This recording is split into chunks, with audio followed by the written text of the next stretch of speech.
Bonsoir et bienvenue à Bistro Brain! On est ce soir à la 5e édition des Grandes Découvertes de l'Université de Sherbrooke. Je me présente, je suis Alexis, directeur général de Bistro Brain.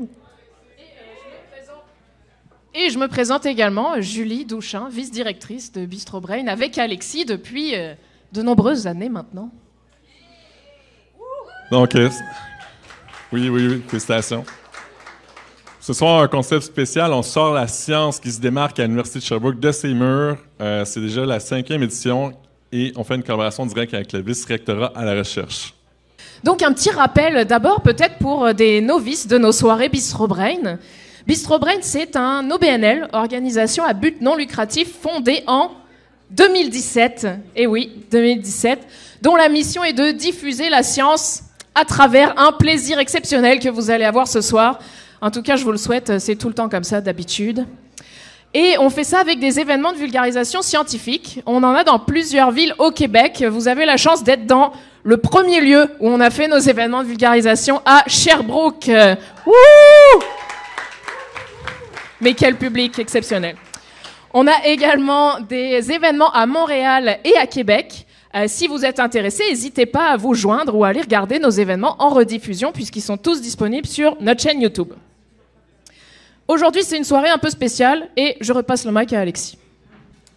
Très spécial parce que ce soir, c'est le dernier événement de la programmation, non seulement à Sherbrooke, mais aussi dans l'envergure du Québec. Et pour l'occasion spéciale, on a plus de prix de quiz parce que la soirée, oui, se termine avec un quiz. On a un total de 6 prix qui, on le sait, va déjà vous plaire. Donc, une question quiz à peu près par présentation. Soyez bien attentifs et attentifs. Donc, comme l'a dit Alexis, vous aurez compris, 6 prix, 6 présentations. Oui, parce que ce soir, comme on l'a dit, c'est un événement un peu particulier. On va avoir 3 présentations de 5 minutes chaque qui vont être suivies d'une rapide période de questions. Alors, gardez bien vos questions parce que vous allez toutes pouvoir les poser, ou presque. Et ensuite, on va suivre avec 3 présentations de 12 minutes. Alors là, je vous vois déjà venir, vous vous dites, c'est long, ma bière va être finie, mon nachos, il n'y en aura plus. Mais vous inquiétez pas, au milieu de la soirée, on a une petite pause d'une 15aine de minutes qui vous permettra d'aller vous rafraîchir. Et cette soirée-là, elle est spéciale aussi parce qu'on peut compter sur l'appui de plusieurs personnes. Donc, je les nomme, on a plusieurs commanditaires. Le REMDUS, la FIRST, le SAREUS, le vice-décanat à vie étudiante de la Faculté de médecine et sciences de la santé, Pâtisserie d'Orville, Evelyne Baudin, mairesse de Sherbrooke qui nous fait une petite présentation, Geneviève Hébert, députée provinciale de Saint-François, et finalement le centre de recherche du CHU. Merci pour quand même nos collaborateurs et commanditaires sans qui nous ne serions pas là. Avant de poursuivre, on va laisser la parole au vice-rectorat à la recherche. Je vais donc laisser la parole à Monsieur François Danjou, directeur général du SARIC, le service d'appui à la recherche, à l'innovation et à la création, qui agit donc ce soir comme représentant du vice-rectorat à la recherche, notre collaborateur principal. Une main d'applaudissement, s'il vous plaît. Merci beaucoup. Oui, je suis très heureux de représenter l'Université de Sherbrooke aujourd'hui. C'est extrêmement important pour notre institution, évidemment, de supporter des initiatives aussi ludiques, dynamiques, grand public. Donc, bravo au comité organisateur et à toute l'équipe. Merci également aux gens dans la salle d'y assister en si grand nombre. Je vais être très bref. Peut-être juste rappeler que, évidemment, la recherche est au cœur de la mission universitaire. Qui dit recherche dit, oui, formation de la future génération de chercheurs et chercheuses, peut-être découverte de nouvelles connaissances dans des grands enjeux actuels par différentes méthodes. À l'Université de Sherbrooke, on a une certaine signature au niveau de l'interdisciplinarité, notamment en partenariat. Donc, pour nous, c'est extrêmement important de poursuivre cette signature UDS. Vous êtes probablement au fait que l'Université de Sherbrooke, en termes de capacité ou d'activité de recherche à l'échelle canadienne, est en pleine progression. C'est grâce, évidemment, à tous ces efforts des chercheurs et chercheuses dont on va entendre ce soir. Si je ramène un peu plus à un niveau institutionnel, tout ce qui est rayonnement et diffusion ou transfert des connaissances est extrêmement important. À l'interne de notre institution, il y a certaines initiatives, outre celles à l'externe comme ce soir, qui sont supportées. On pense par exemple au concours de vulgarisation, qui est très populaire. On peut parler aussi de ma thèse on peut penser à ma thèse en 180 secondes, qui est un concours institutionnel à travers le Québec. Ensuite, il y a une finale nationale et éventuellement une finale internationale. Et je ne sais pas si ça a diffusé dans vos réseaux, mais la représentante de l'Université de Sherbrooke, une doctorante en biologie. Ah, elle est là? Ah bon, je suis désolé. Bien, nous sommes extrêmement fiers. Je ne demanderai pas de se lever, mais je la félicite au nom de l'institution. Elle se déplacera en Roumanie en octobre prochain, si je me trompe pas. Comme quoi, bravo. Comme quoi, la vulgarisation permet de faire beaucoup de chemin et parfois à des endroits inattendus, j'imagine. Donc, bravo, félicitations. Alors, j'en dirai pas plus long. Je veux juste remercier tout le monde d'être présent et en fait, merci aux présentateurs et présentatrices de ce soir. Bonne soirée. Merci. Luc, j'aurai besoin d'une activation de la fenêtre parce que clicker. Yes, merci. Fait que ça, c'était l'arrière-plan. Hey, on en profite aussi pour faire un récapitulatif de la dernière année de Bistro Brain, autant à Sherbrooke qu'à l'extérieur de la ville. Donc, on démarre ça, déjà montrer une image là, un peu qui présente la variété des thèmes qu'on peut couvrir. On avait un gros événement à Femmes en sciences, on a fait un lancement à Québec avec Santé Pop, un gros événement aussi à Montréal et un classique là, qui s'instaure, Science et Fiction, peut-être qui était là, il y avait 170 personnes en collaboration avec le Festival Cinéma du Monde de Sherbrooke. Donc, ce soir, c'est le 139e événement et le 25e cette année. Donc, je vais déjà mettre l'applaudissement parce qu'on se rapproche rapidement du 200. Et on a dépassé le cap des 8000 auditeurs auditrices, dont 2043 cette année. Si on dépasse les 130 ce soir, on va battre notre record de l'année passée. Donc, je ne sais pas si une personne à l'accueil m'entend. Peut-être pas. Mais à l'œil, je le vois. Donc, record battu! On a un record historique, notamment ceux qui étaient là à Femmes en sciences, 218 personnes le 5 mars 2025. Et donc, vous voyez là, à quel point c'était plein à craquer. Vraiment, on se rassemble autour des causes qui tiennent à cœur. Et on avait aussi un lancement à Québec. Encore une fois, on a fait 3 événements, une moyenne de 60 personnes par événement. On a rempli la Nicassie, vous pouvez voir, la semaine passée. Et non seulement il y a des gens, mais les gens aiment ça. On fait des efforts à l'interne beaucoup pour que ça soit un beau divertissement, que ce soit agréable, vous avez le goût de revenir. Donc, année après année, on améliore la qualité de l'expérience. On peut voir qu'on est rendu à 85% des gens qui disent qu'ils ont une très bonne expérience. Et ça, c'est vraiment pas essayer de vous amadouer pour marquer des bons scores dans le formulaire d'appréciation à la fin de la soirée, mais juste vous montrer qu'on prend ça à cœur, qu'on est professionnel. Et même principe, du côté de la vulgarisation, ça augmente encore une fois. Donc, vraiment, les choses vont bien. Dans le même esprit de la vulgarisation, on a notre formation d'initiation à la vulgarisation scientifique qu'on donne depuis déjà 2019. Et cette année, c'est 665 personnes qui ont été initiées à travers des formations en ligne. Et ça, ça fait juste en sorte qu'il y a plus de gens à travers le Québec qui sont à l'aise et formés pour faire la vulgarisation. Donc, il y a plus de vulgarisation. Tout le monde gagne. Et je finis en disant un gros merci à tous les gens qui s'impliquent. Vous voyez, des gens avec des t-shirts Bistro Brain, c'est des gens qui croient au projet, qui ont à cœur les valeurs de plaisir, démocratie, curiosité qui nous mènent en avant. Donc, un merci particulier à l'équipe de Sherbrooke. Il y a Marie-Claudel qui est là en ce moment, donc on voit sur... J'aime ça la mettre sur ce spotlight, ta face, la grosse tronche, là. MC? Ah oui, c'est ça. Et finalement, l'équipe de Québec là, qui commence. Vous voyez à quel point on a du fun, là, c'est vraiment des belles photos. Et finalement, un gros merci à toutes les personnes qui s'impliquent dans des associations, des instances facultaires, des départements qui soutiennent le financement Bistro Brain. Ça, c'est fait une belle mosaïque de tous les collaborateurs qu'on avait cette année. Donc, vraiment un gros merci. Puis je veux qu'on leur donne bonne main d'applaudissement encore une fois.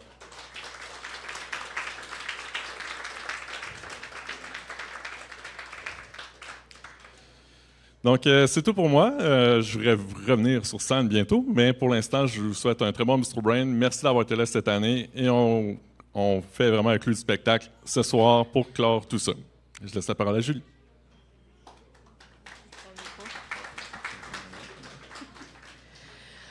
Alors, j'espère que vous êtes prêts.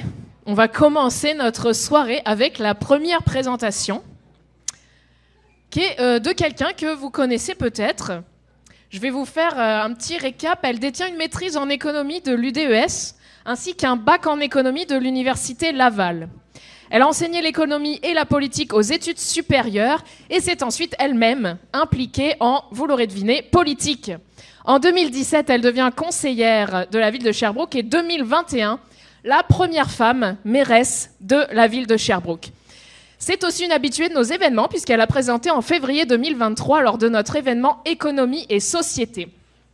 C'est bien sûr Madame Evelyne Baudin que je vous demande d'applaudir avec moi, qui va nous parler de l'impact que l'on peut avoir sur la société et de son expérience en tant que mairesse de Sherbrooke. Une bonne main d'applaudissements, s'il vous plaît.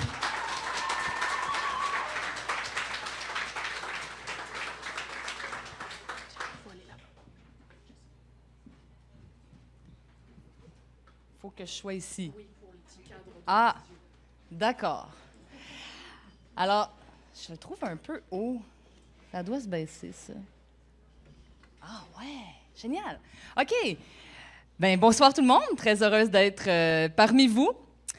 En 2021, il y avait une lettre ouverte qui paraissait dans les médias. Une lettre ouverte de Rémi Quirion, est-ce que vous le connaissez, par hochement de tête, Rémi Quirion, scientifique en chef du Québec, qui faisait un appel pour que le monde municipal s'appuie davantage sur la science dans sa prise de décision. Et je suis très heureuse de vous annoncer que 4 ans plus tard, tout est réglé. Alors, on n'a plus aucun enjeu. Maintenant, la science a pris toute la place qu'elle devait prendre. Non, évidemment, c'est encore un défi d'actualité. Et c'est pour ça que je suis extrêmement heureuse de vous parler aujourd'hui, parce que mon agenda caché, c'est d'intéresser les gens qui s'intéressent à la science à la politique, et non dans une perspective de propagande, mais parce que les décisions qu'on prend sont extrêmement importantes, ont un impact concret dans nos vies. Alors, le bonheur, parce que ceux qui ont suivi la dernière fois, j'avais fait ma présentation sur le bonheur, qui est mon mémoire de maîtrise, mais le bonheur, c'est au municipal que ça se passe. Ce qui est le fun avec cette phrase-là, c'est que vous pouvez mettre à peu près n'importe quoi, puis après ça, dire « c'est au municipal que ça se passe ». Donc, où est-ce qu'on peut avoir le plus grand impact? On le dit souvent, c'est d'abord chez nous, parce que prenez n'importe quelle politique d'immigration, politique nationale de l'eau, politique de ce que vous voulez. Si les gouvernements nationaux, supranationaux font des grandes décisions comme ça, bien, si on veut après ça que ça prenne forme véritablement, il faut que ça descende jusque dans les milieux de vie. Sinon, c'est du brassage de papier qui sert strictement à rien. Alors, l'endroit où on peut avoir le plus grand impact, c'est là où on est capable de faire des gestes concrets, c'est-à-dire le plus près de chez nous, par exemple, au municipal. Parce qu'au municipal, on touche à tout. On touche, et quand je fais l'exercice avec des jeunes dans les écoles, je leur fais faire toutes les activités qu'ils font dans une journée. Tu te lèves le matin, tu vas à la salle de bain, bien, l'eau que tu prends pour te laver les mains, bien, c'est de l'eau propre. Après ça, tu as l'eau sale. Après ça, tu te rends à l'école, soit en voiture. Si tes parents vont trop vite, tu as le service de police. Après ça, tu veux peut-être avoir de la sécurité si tu te rends à pied, en vélo. Donc, je passe à travers comme ça la journée pour démontrer qu'au municipal, on touche à tout. Et moi, je n'ai pas encore trouvé, là, à part peut-être là, la défense nationale, il n'y a pas vraiment d'enjeu qu'on ne touche pas d'une façon ou d'une autre au municipal. Mais si on avait à choisir un dossier qui concerne véritablement le municipal, c'est l'aménagement du territoire. Et c'est un des dossiers qui est les plus complexes. Et c'est pour moi le dossier environnemental par excellence. Si on regarde les tendances dans le milieu de l'environnement, il n'y a pas si longtemps, c'était, je ne sais pas, là, on était contre on voulait avoir des grands accords sur les changements climatiques. On veut encore ça, c'est encore important. Mais après ça, ça a été les guerres aux oléoducs. Ça aussi, c'est encore important apparemment. Puis, on veut aussi maintenant parler de mobilité, de changement de mode de vie. Puis ça, c'est vraiment au municipal que ça se passe parce qu'on parle d'aménagement du territoire et de la façon dont on l'utilise. C'est donc le palier de proximité. Puis des fois, je trouve que le terme proximité, ça fait un peu réducteur, ça fait un peu péjoratif, mais ça veut dire que c'est le palier. C'est un palier où on exerce véritablement un rôle de gouvernement. Et donc, au municipal, avant, là, je veux dire, les villes se sont créées sous la forme de conseils d'administration. Donc, on octroie des contrats, on fait des réunions comme ça. C'est le maire qui décide tout dans son bureau, puis les autres y approuvent. T'sais. Avant, c'était de même que ça marchait. Maintenant, on est en transformation. On est en train de constituer des vraies institutions démocratiques. Et pour en profiter véritablement, il nous faut des grands cerveaux pour réfléchir à la meilleure façon de construire ces institutions démocratiques. C'est un peu comme rédiger une constitution. C'est genre l'affaire la plus excitante au monde. Vous êtes d'accord? Moi, je trouve que c'est l'affaire la plus excitante au monde. C'est pour ça que je suis indépendantiste. Mais au municipal, c'est un peu ça qu'on peut faire dans notre quotidien. Les élections s'en viennent. C'est pour ceux qui ne sont pas au courant. Les élections sont aux 4 ans. C'est pareil partout au Québec depuis les fusions municipales qui datent de 2001, 2002. Donc, depuis 2001 à Sherbrooke. Avant, il y avait 7 autres villes en plus de Sherbrooke. Maintenant, c'est une seule ville avec des arrondissements. Et d'ailleurs, il y a à Sherbrooke quelque chose qui est assez unique au Québec. En fait, il y a 1100 municipalités au Québec environ. Et sur ces 1100 municipalités qui vont de Montréal à Saint-Venant-de-Paquette, okay, c'est extrêmement immense là, comme système, il y a seulement 8 municipalités qui ont des arrondissements, dont Sherbrooke. Souvent, ce sont des villes qui ont des communautés anglophones suffisamment fortes dans certains secteurs. Donc, à Longueuil, par exemple, on a Greenfield Park. Et on a donc 2 conseillers d'arrondissement qui ne siègent qu'à Lennoxville. Ils ne siègent pas à l'hôtel de ville. Ils vont venir souvent, vous allez les voir, les 2 conseillers, ils vont être là, mais ils ne siègent pas à l'hôtel de ville, ils siègent uniquement à l'arrondissement. Puis sinon, mais on a 14 districts municipaux, ce qui fait en sorte que quand vous allez aux élections, voter, vous remarquez, vous avez 2 bulletins de vote, un pour choisir le maire, un pour choisir le conseiller ou la conseillère. Et si vous êtes à Lennoxville, vous avez droit à un 3e bulletin de vote pour votre conseiller d'arrondissement. Vous êtes très chanceux. Et donc, voilà, ce qui fait en sorte qu'on dit souvent que le municipal, c'est un peu une république, parce que ce n'est pas comme au niveau des gouvernements québécois et canadiens où on élit finalement un député local qui est avec un parti, puis c'est le chef de ce parti-là qui devient premier ministre. Je ne sais pas si vous avez eu un peu le choc, comme « Ah ouais, OK, Mark Carney devient chef du Parti libéral et premier ministre. » Okay? Ça, c'est le genre de choses qui n'arriveraient pas au municipal parce que nous, on est un peu comme une mini-république. La population doit se faire entendre. Le taux de votation est généralement assez faible. Là, je peux avoir une minute. OK. Donc, le taux de votation, le taux de participation électorale est généralement assez faible au municipal. À Sherbrooke, on est moins pire que, mettons, Longueuil, Laval. Là, c'est vraiment les endroits où ils ont le plus de misère là, dans les couronnes de Montréal à avoir une bonne participation. Mais il y a énormément de travail à faire. Néanmoins, je ne suis pas là pour vous convaincre de voter aux élections. Je suis surtout là pour vous convaincre que l'implication, ce n'est pas qu'une fois aux 4 ans.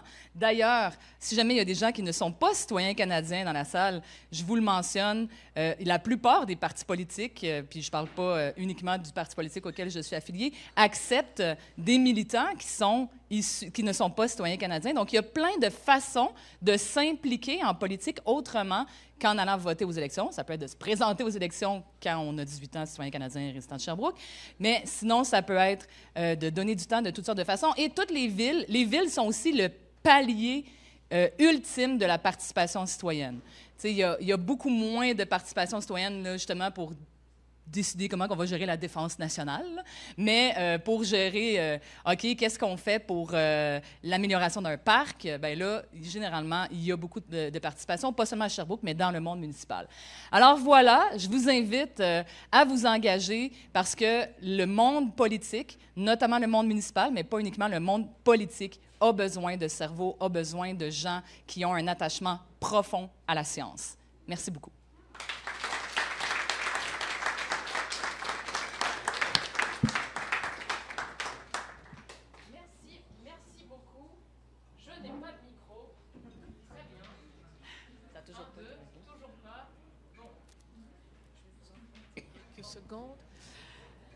Donc, c'était simplement pour ouvrir la période de questions. Un grand merci pour cette présentation.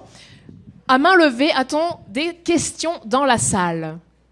Je vois Alexis qui est au fond.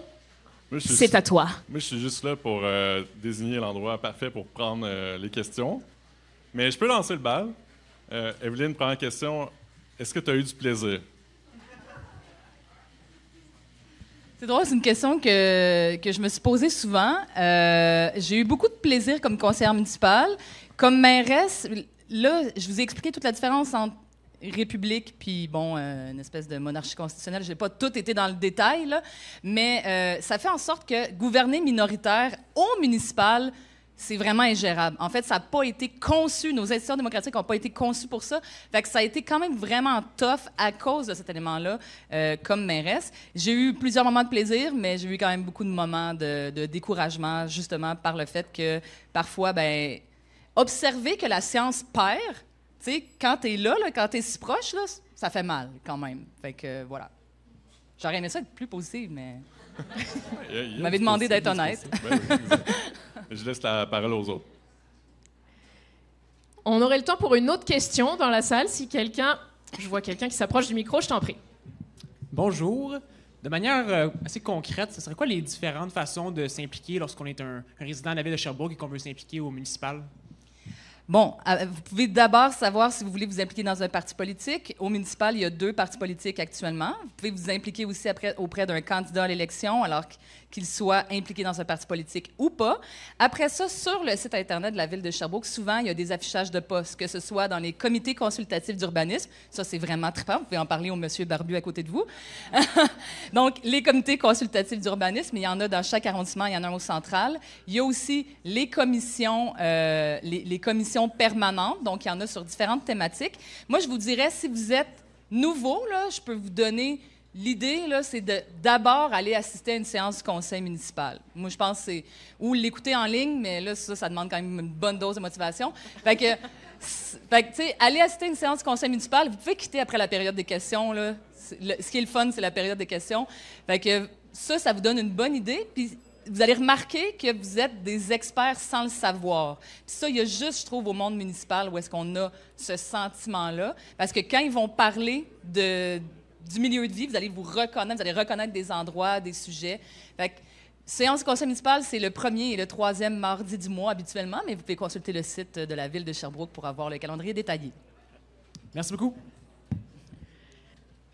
Temps pour une dernière question, je vous en prie, monsieur. J'ai-tu 3 minutes? 2.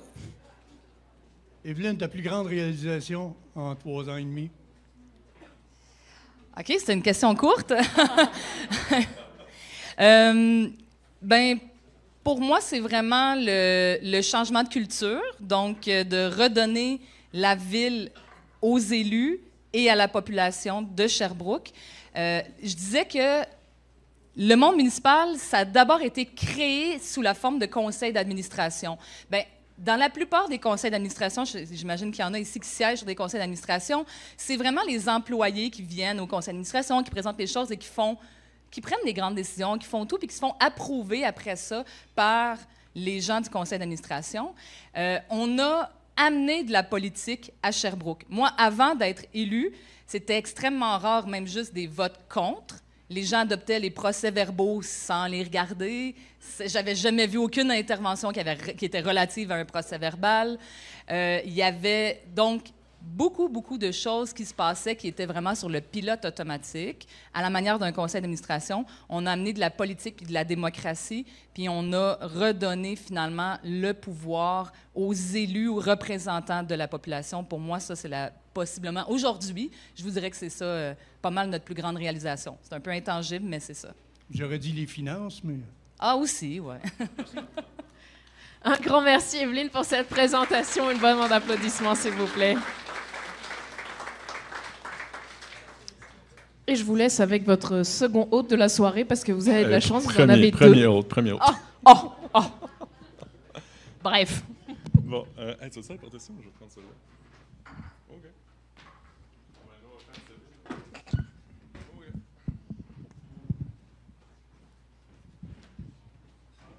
Ça devrait être good. Est-ce que... je pense qu'il faut remettre ça. Good. On devrait l'avoir. Bon, ben, notre prochain invité en est à sa 2e expérience Bistro Brain. Il avait présenté à notre événement Innovation technologique en juin dernier, en collaboration avec 3T. Je salue justement Catherine Labrec, qui est là, fière représentante du 3T.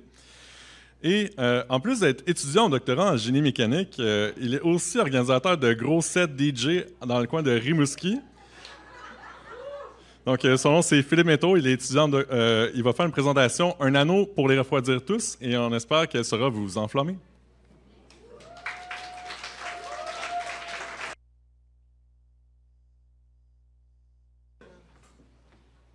Hey, bonsoir tout le monde.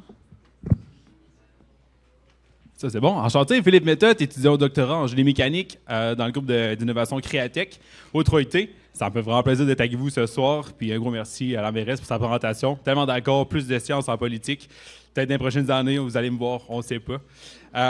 Ce soir, en fait, la première fois que j'ai regardé le film Seigneur des Anneaux, jamais je m'aurais imaginé qu'un jour, j'allais pouvoir rallier mon sujet de recherche au doctorat avec ce film-là. 20 ans plus tard, on est là. Donc, un anneau pour les refroidir tous. Alors, on s'envole vers la Terre du Milieu pour découvrir mon projet de recherche puis une invention qu'on a faite dans le cadre de ce projet-là. À main levée, qui n'a pas vu Le Seigneur des Anneaux ou n'a jamais entendu parler de ça? Émilie, ben, je suis désolé, mais on n'a pas 9 heures à attendre pour que tu vois les films, fait que je vais essayer de t'expliquer ça de la meilleure manière que je peux. Je vous amène à la fin du 3e film, où est-ce que Frodon et Sam sont coincés sur la montagne du destin, il faut aller les secourir, il y a de la lave partout, c'est vraiment dangereux, donc gardez le favori des aigles pour aller les secourir. Malheureusement, cette année-là, 1, 2... les aigles n'ont pas renouvelé leur convention collective et on ne peut pas les utiliser pour aller secourir Frodon et Sam. Et ça va vraiment mal. Donc, la communauté de l'anneau, du moins ce qui en reste, ont décidé d'organiser une mission de sauvetage extrême en utilisant un avion électrique dernier cri pour aller secourir Frodon et Sam. Donc, la mission, ça ressemble à peu près à ça. On part de Minas Tirith, on prend l'avion électrique, on s'en va chercher Frodon et Sam. Mais là, pour le retour, ça va pas très bien parce que notre avion électrique dernier cri, il n'y a pas assez d'autonomie pour soulever le poids de Frodon et Sam, donc il ne peut pas faire le voyage du retour. Donc, ça nous prend une solution pour augmenter le range de l'avion électrique. Pourquoi, en fait, l'avion électrique, son autonomie est limitée? C'est en fait que l'énergie qui est montée à bord, c'est des batteries lithium-ion. Puis, ces batteries-là, en fait, ils sont vraiment lourdes. Puis, il n'y a pas vraiment d'autres technologies à part ces batteries-là pour alimenter les moteurs électriques. Par contre, côté moteur électrique, on pourrait peut-être augmenter les performances du moteur, réduire son poids pour diminuer la masse de l'avion. Comme ça, on aurait assez de masse en lousse pour soulever le poids de Frodon et Sam, puis les ramener sains et saufs à Minas Tirith. Donc, c'est possible de faire ça avec un moteur électrique haute performance, mais ça engendre quelques défis de conception. On va aller voir ça. Donc, un moteur électrique, c'est composé d'un rotor, donc c'est la partie qui tourne, puis d'un stator, la partie que vous voyez juste autour ici comme ça. Puis, un moteur électrique, en fait, c'est un mécanisme qui transforme de l'énergie électrique en énergie mécanique pour alimenter les hélices de l'avion. Puis, lorsqu'on transforme cette énergie-là, ça engendre des pertes, donc ça chauffe. Puis là, vu que c'est un moteur super performant, il est très petit, les pertes sont condensées, puis c'est extrêmement difficile de les sortir de là. À l'intérieur du rotor, on a des aimants permanents qui permettent au rotor de tourner. Puis les aimants permanents, c'est un peu comme les humains, leur point d'opération optimal, c'est dans un bureau climatisé à 20 degrés Celsius. De voir cette température-là, ils n'aiment vraiment pas ça. Ils sont habillés comme moi en vacanciers, puis ça leur tente pas trop de travailler. Donc, plus on augmente la température, moins les aimants ils travaillent. Puis, jusqu'à un certain point, où est-ce que les aimants, en fait, se démagnétisent complètement. Ça arrive à peu près autour de 150 degrés Celsius. Donc, cette température-là, il ne faut vraiment pas la dépasser, sinon, les aimants se démagnétisent, le moteur arrête de tourner, l'avion s'écrase, c'est la catastrophe, on ne peut pas secourir Frodon et Sam. Puis, donc ça, il ne faut vraiment pas que ça arrive. Puis, il n'y a aucune technologie présentement qui permet de refroidir les aimants d'un moteur haute performance comme ça. Sauf que, avec du titane qu'on a retrouvé dans le fond des mines de la Moria et un peu d'ingéniosité, on a réussi à créer l'anneau de refroidissement. Le voici, le voilà. Donc, c'est un anneau de refroidissement qui fonctionne à l'air. Puis là, comparativement à l'anneau de Sauron, lui fonctionne au froid. Donc, je vous invite à souffler tous ensemble. Et voilà, une solution innovante pour refroidir les aimants permanents. Magnifique! Donc, cet anneau-là, on va l'insérer dans le rotor avec un circuit de refroidissement spécial à l'air. Ça va nous permettre de garder les aimants permanents à très basse température. Si on peut faire fonctionner ça. Donc, on passe de l'air froid dans le rotor, ça sort en air chaud. Puis, si on zoome sur le fameux anneau de refroidissement qui est placé en dehors des aimants permanents comme ça, on fait passer de l'air juste ici pour refroidir tout le rotor comme ça. On garde le rotor à une température très froide. Tellement froide que, juste en ajoutant cette pièce-là, ben, les aimants ne se démaintisent pas. Puis en plus, on peut augmenter la puissance du moteur de 10 %. Puis en aéro, c'est extrêmement élevé comme valeur. Donc, on est vraiment content d'avoir découvert cette innovation-là dans le domaine des machines électriques. Donc, maintenant qu'on a notre moteur qui fonctionne, qui est très puissant, très léger, l'avion électrique peut aller chercher Frodon et Sam et revenir sain et sauf à Minas Tirith. Mission accomplie. Alors, merci pour votre écoute, gang.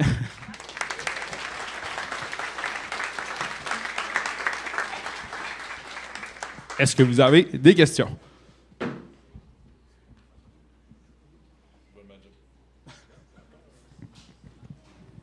One, two, one, two. Est-ce qu'il y a des gens qui ont des questions? Veulent attaquer les références de Seigneur des Anneaux? Ariane, question. Oui. C'est quelque chose qui est en cours de commercialisation. C'est quoi le plan de ce projet-là? Pour des raisons confidentielles, non, c'est pas en train d'être commercialisé. Mais on aurait aimé ça, sauf qu'on se dirige plutôt vers un autre type d'avenue avec une variante de cette technologie-là. Pas exactement ça, mais plutôt une variante. Une autre question? Oui, en avant, François. Ah oui, excuse-moi. L'innovation est-elle au niveau de l'alliage, du design, des canaux de refroidissement? C'est le design, Ouais, ouais. je te L'alliage, demandais- c'est du titane. Peux-tu répéter la question, s'il te plaît, pour tout le monde? On répète la question. On demandait où était l'innovation dans l'anneau de refroidissement. En fait, c'est vraiment la pièce avec les canaux de refroidissement. L'alliage de titane, lui, c'est un alliage qui est très connu. Donc, c'est vraiment d'avoir pensé à cette pièce-là puis de l'avoir positionné à cet endroit-là dans le rotor du moteur électrique. Une dernière question, sinon je m'en improvise une qui est plus une joke. Oui, en arrière. Pourquoi le titane? Le titane, en fait, c'est très léger et très résistant. Puis, le truc que j'ai pas mentionné dans la présentation, c'est que le moteur qu'on a conçu, c'est un moteur haute vitesse. Donc, il tourne très, très vite. Puis, il y a pas mal juste le titane et la fibre de carbone qui sont capables de retenir les aimants permanents sur le rotor pour pas que tout ça explose. Parfait, ben, dans le fond, je vais faire ma joke pareil. Tu disais que les aimants perdent de leur magnétisme au-dessus de 150 degrés Celsius, mais là, quand ils montent au-dessus de la montagne du destin avec le volcan, c'est comme... Ça, c'est un problème pour un problème pour demain, ça. OK, c'est bon, merci. Merci, Philippe. Merci, guys.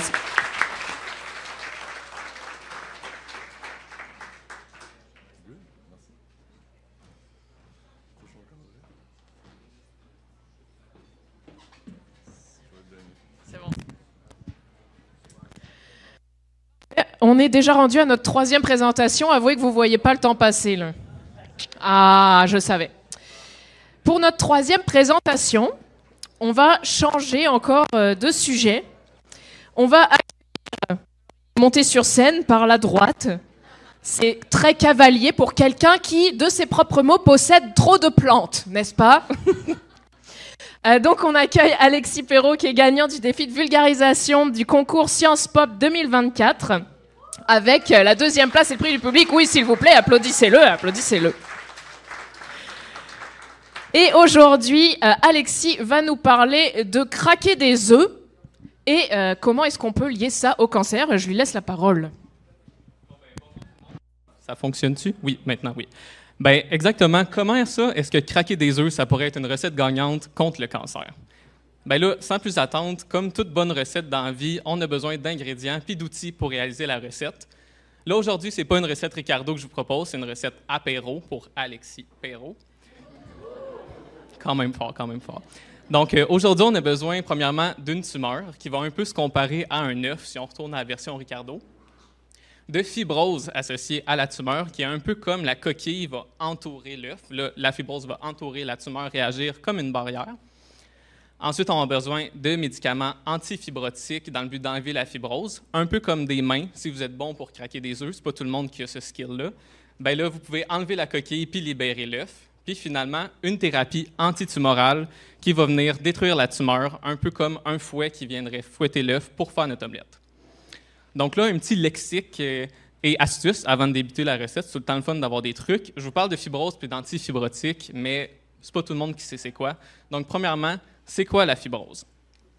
La fibrose, ça va être composé de fibres de collagène qui peut un peu se comparer à un spaghetti si on retourne en recette Ricardo. Puis là, qui d'entre vous n'a jamais fait cuire de spaghettis? Puis là, on enlève l'eau, on attend juste un peu trop longtemps, puis qu'est-ce qui se passe avec nos pâtes? Ça jamme tout ensemble. Bien, la fibrose, c'est un peu le même principe. Au lieu d'être des spaghettis, comme j'ai dit, c'est des fibres de collagène qui, à la longue, vont finir par toutes s'amalgamer ensemble pour former une structure dense et rigide. Puis là, c'est tout le temps le fun de mettre des images sur quelque chose qu'on ne connaît pas trop. Fait que là, imaginez-vous dans votre tête qu'on est à découverte puis que Charles Dussert dit « la fibrose, un aperçu ». Donc là, ici, on a une petite image d'un pancréas sain en haut et d'une tumeur de pancréas en droite, dans laquelle, dans les deux images, la fibrose ou le collagène est coloré en bleu. Je ne sais pas pour vous, mais il y a pas mal plus de bleu dans la tumeur que dans le pancréas sain. Et ça, c'est quelque chose qui peut se trouver dans plusieurs autres types de cancers qu'on connaît très bien. Puis je vous parlais que la fibrose, c'est un enjeu. Puis pourquoi c'est un enjeu? C'est parce que ça peut représenter jusqu'à 80% du volume de la tumeur. Donc là, vous comprenez pourquoi vraiment ça agit comme une grosse barrière puis ça empêche les traitements de pénétrer dans la tumeur. Là, pas de panique, les antifibrotiques sont là pour nous aider. Comment est-ce que ça pourrait fonctionner, ces antifibrotiques? Bien, il y en a qui vont agir juste en empêchant le collagène d'être sécrété par les cellules de notre corps. Ça, c'est un peu comme si on se dit, ben moi, je veux pas avoir de problème avec mes pâtes qui vont jammer, je fais juste pas de pâtes, je vais mourir de faim, je m'en fous. Sauf que, en réalité, à l'hôpital, en clinique, c'est un peu moins réaliste parce qu'un patient qui va se présenter avec une tumeur, ben souvent, la tumeur va déjà avoir de la fibrose. On peut pas juste dire, ben fais-en pas. Donc là, on peut éliminer cette recette-là tout de suite. Mais pas de panique encore, il y a des antifibrotiques qui, eux, vont agir en démêlant les liaisons entre les fibres de collagène dans la fibrose. Un peu comme si Ricardo il vous disait « mettez de l'huile dans vos pâtes, ça va les démêler ». Sinon, on peut aussi utiliser des antifibrotiques qui vont venir couper les fibres de collagène, un peu comme si on coupait au couteau notre spaghetti jam ensemble, puis après on peut le manger par petits morceaux. Donc là, les étapes de préparation, on prend les deux recettes en parallèle encore. Premièrement, on se pose la question, est-ce qu'il y a de la fibrose associée à la tumeur ou est-ce qu'il y a... désolé. Premièrement, il faut obtenir un échantillon de la tumeur ou se procurer un œuf. Ensuite, j'avais skippé une étape. On se demande, est-ce qu'il y a de la fibrose ou est-ce qu'il y a une coquille autour de l'œuf? Si vous êtes chanceux dans la vie, ben il n'y a pas de fibrose ou il n'y a pas de coquille autour de votre œuf. Puis là, directement, ben on peut passer l'œuf au fouet comme on pourrait utiliser une thérapie antitumorale. Mais dans la plupart des cas, je ne sais pas pour vous, moi c'est rare, je vais à l'épicerie, j'achète des œufs puis qui n'ont pas de coquille. Ben la fibrose, c'est un peu comme ça. Souvent, il va y en avoir associé à la tumeur, c'est juste que ça ne sera pas la même densité de fibrose. Un peu comme si l'épaisseur de la coquille autour de l'œuf variait en épaisseur. Donc là, il va falloir utiliser un antifibrotique, comme il va falloir craquer l'œuf avant d'utiliser une thérapie antitumorale. Donc, des résultats typiques qu'on a obtenus dans le laboratoire, cette fois-ci, avec le cancer du rein. Puis ce qui est drôle, c'est que pour obtenir ces résultats-là, on a littéralement craqué des œufs parce qu'on utilise un modèle basé sur les œufs de poule fertilisés, sur lesquels on peut implanter des tissus tumoraux humains et tester des médicaments. Donc, les résultats, on va aller vite là-dessus parce que ça peut être un peu compliqué, mais bref, comparé aux tumeurs de patients qui étaient non traités, la barre en gris, bien, les tumeurs qui étaient seulement traitées avec la chimiothérapie, la barre en jaune, on voit qu'il n'y a pas vraiment de diminution dans la hauteur des barres, donc il n'y a pas de diminution du volume de la tumeur. Là, si on rajoute l'antifibrotique, on diminue de plus de 50% le volume de la tumeur. Puis ça, c'est bon parce que ça veut dire qu'on a détruit la tumeur. Puis comment ça s'est passé? C'est parce qu'on a diminué la fibrose. Si on regarde à droite les images, il y a un peu moins de bleu avec l'antifibrotique que sans antifibrotique. Donc là, à retenir, la fibrose associée au cancer, c'est un peu comme un œuf dont la coquille est faite de spaghettis qui est toute jamais ensemble. Puis là, je sais que je vais peut-être dépasser un petit peu mon temps, mais on ne peut pas se laisser en parlant de Ricardo, sans y aller un peu à la passif-agressif Ricardo, avec des questions un peu connes puis un peu intelligentes. Fait que là, ici, on a Mme Karen qui demande « C'est quel pourcentage déjà que ça peut occuper la fibrose dans une tumeur? » Bien, Karen, je ne le répète pas parce que c'est ma question pour le quiz. Vous aviez juste à écouter. Ensuite, on a Chantal. Chantal, elle est un peu plus bright. Elle a dit, c'était quelle couleur déjà la fibrose dans ta présentation? Un petit indice, c'est la couleur de ma chemise. C'était bleu. Puis Mathieu, en fait, qui se demande, puis qu'est-ce qu'on fait avec la fibrose? Là, ici, un petit indice, ma chemise, ma version sexy. On l'enlève.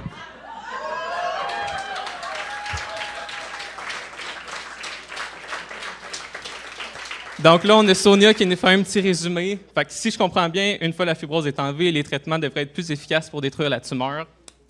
Ben oui, Sonia, on enlève la fibrose, on peut ajouter la thérapie antitumorale, ça diminue le volume de la tumeur, tout le monde est content. Merci.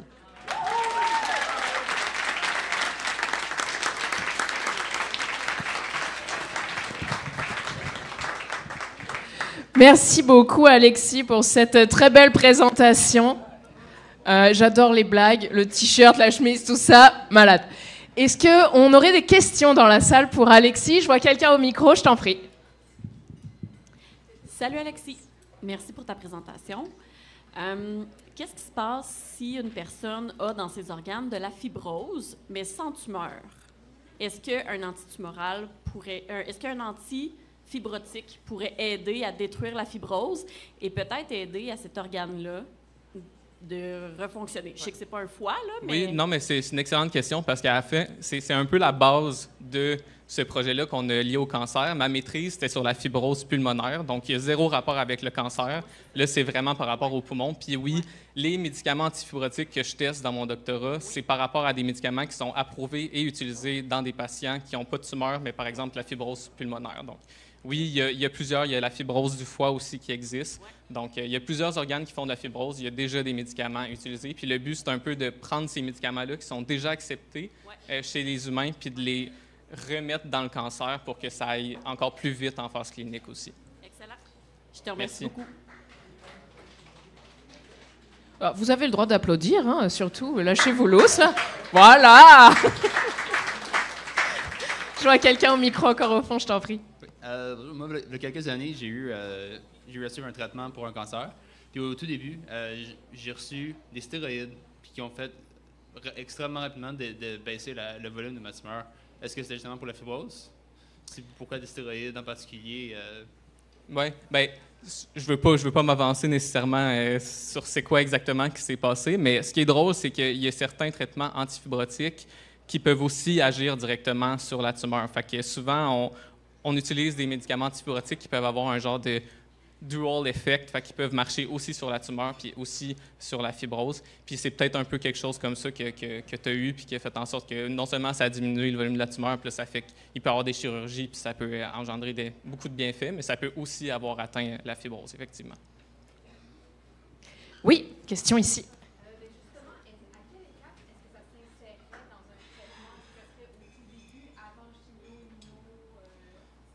Est-ce que tu peux répéter la question? Oui, on demande à quelle étape ça s'insérerait dans le traitement justement d'une tumeur. Est-ce que ça serait au début ou pendant? Ça serait vraiment avant.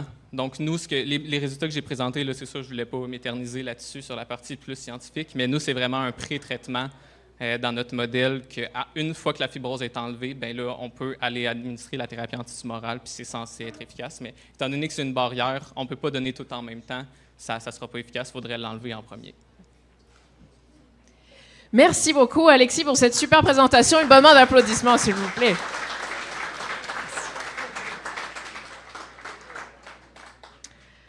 Cette troisième présentation va clôturer la première partie de notre soirée. Alors, c'est le moment, la bière, les nachos, tout ce que vous voulez. Lâchez-vous lousse. Et on se retrouve dans 15 minutes. Soyez à l'heure. Bon, on espère que vous avez profité de la pause pour vous dégourdir.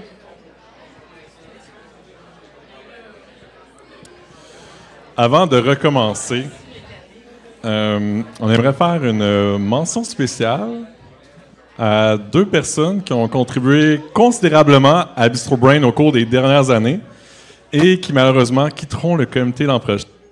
Il s'agit d'Anaève et Émilie que j'invite à monter sur scène.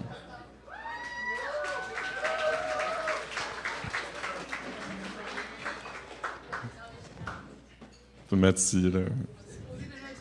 Non, je te remercie. Tu n'as pas besoin de parler. Donc, dans le rôle d'accompagnatrice, elles ont porté assistance et conseil à plus de 110 personnes en vue de leur passage sur scène. Précisément, là, je l'avais marqué ici. Bon, on y arrive. Donc, 111 personnes. J'ai pris le temps de sortir tous nos fichiers Excel et de les compter un à un. Pour Émilie, 28 personnes. Et Anne-Ève, depuis 3 ans, 83. Donc, déjà, wow!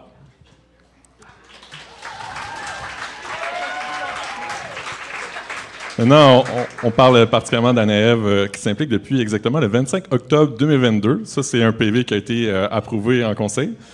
Donc, soit exactement 3 ans et 7 mois, et son sourire est maintenant une légende dans l'équipe. De nature plutôt discrète, sa bonne humeur a toujours été appréciée et clairement contribué au climat exceptionnel durant toutes nos activités. Maintes fois, j'ai entendu des compliments sur son accompagnement et sa curiosité. Bénévole dévouée, Anne-Ève s'est aussi impliquée 3 ans sur le comité de l'événement bénéfice de Bistro Brain, en plus de toujours dire présente à nos fameux karaokés. Merci et on se revoit à Gatineau.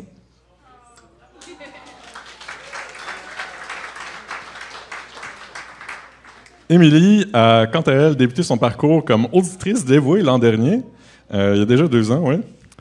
Puis co-collaboratrice avec l'Association étudiante de psychologie au doctorat pour notre 2e événement le plus populaire de notre histoire, Psychologie, le 8 mai 2023, avec 206 personnes.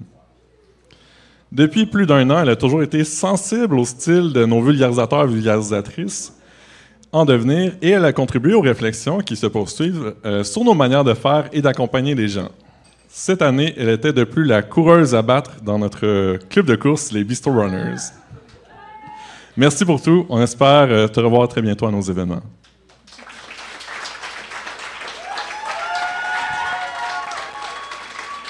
Donc, de la part de toute l'équipe, vraiment un fan club, de la part de toute l'équipe, de la centaine de personnes que vous avez accompagnées, de toutes les personnes qui ont apprécié ces événements en vos présences, merci du fond du cœur. Pour souligner votre implication, on vous remet même un petit cadeau. Donc, ouais, non, c'est juste le gros morceau ici, puis le petit, fait que ça là, met de côté. Ouais, non. Il y a 2 morceaux dedans. Donc, il y avait une commanditaire ce soir qui était Pâtisserie d'Orville. Donc, le bouquet pour les 3 années d'Anne-Ève. Et quand même un papier de chocolat pour Émilie, si t'avais faim. Merci pour tout. Et on continue la soirée.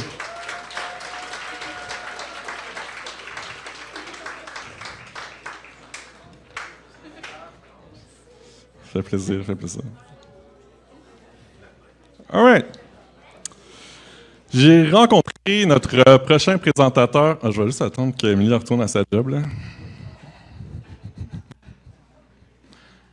All right.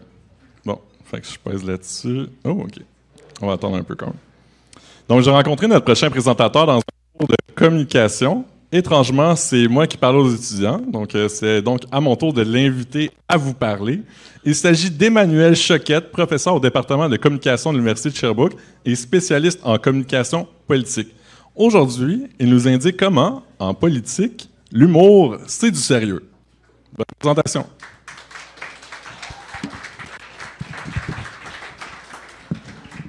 Un, deux, test. Merci beaucoup. Merci, Alexis. Bonjour, bonsoir, tout le monde. Vous savez, en humour, on commence souvent comme ça. On va le faire de même. Ça va bien?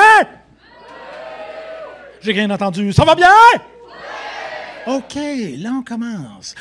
Avertissement, tout d'abord. Un premier avertissement. En fait, c'est une demande spéciale. À toutes les fois que je vais dire le mot humour, à toutes les fois, je veux que vous leviez une main, n'importe laquelle, mais comme ça, OK? Ça marche? On va faire un premier test, OK? Avec un second, comme dit si bien Jean-René Dufort, avertissement.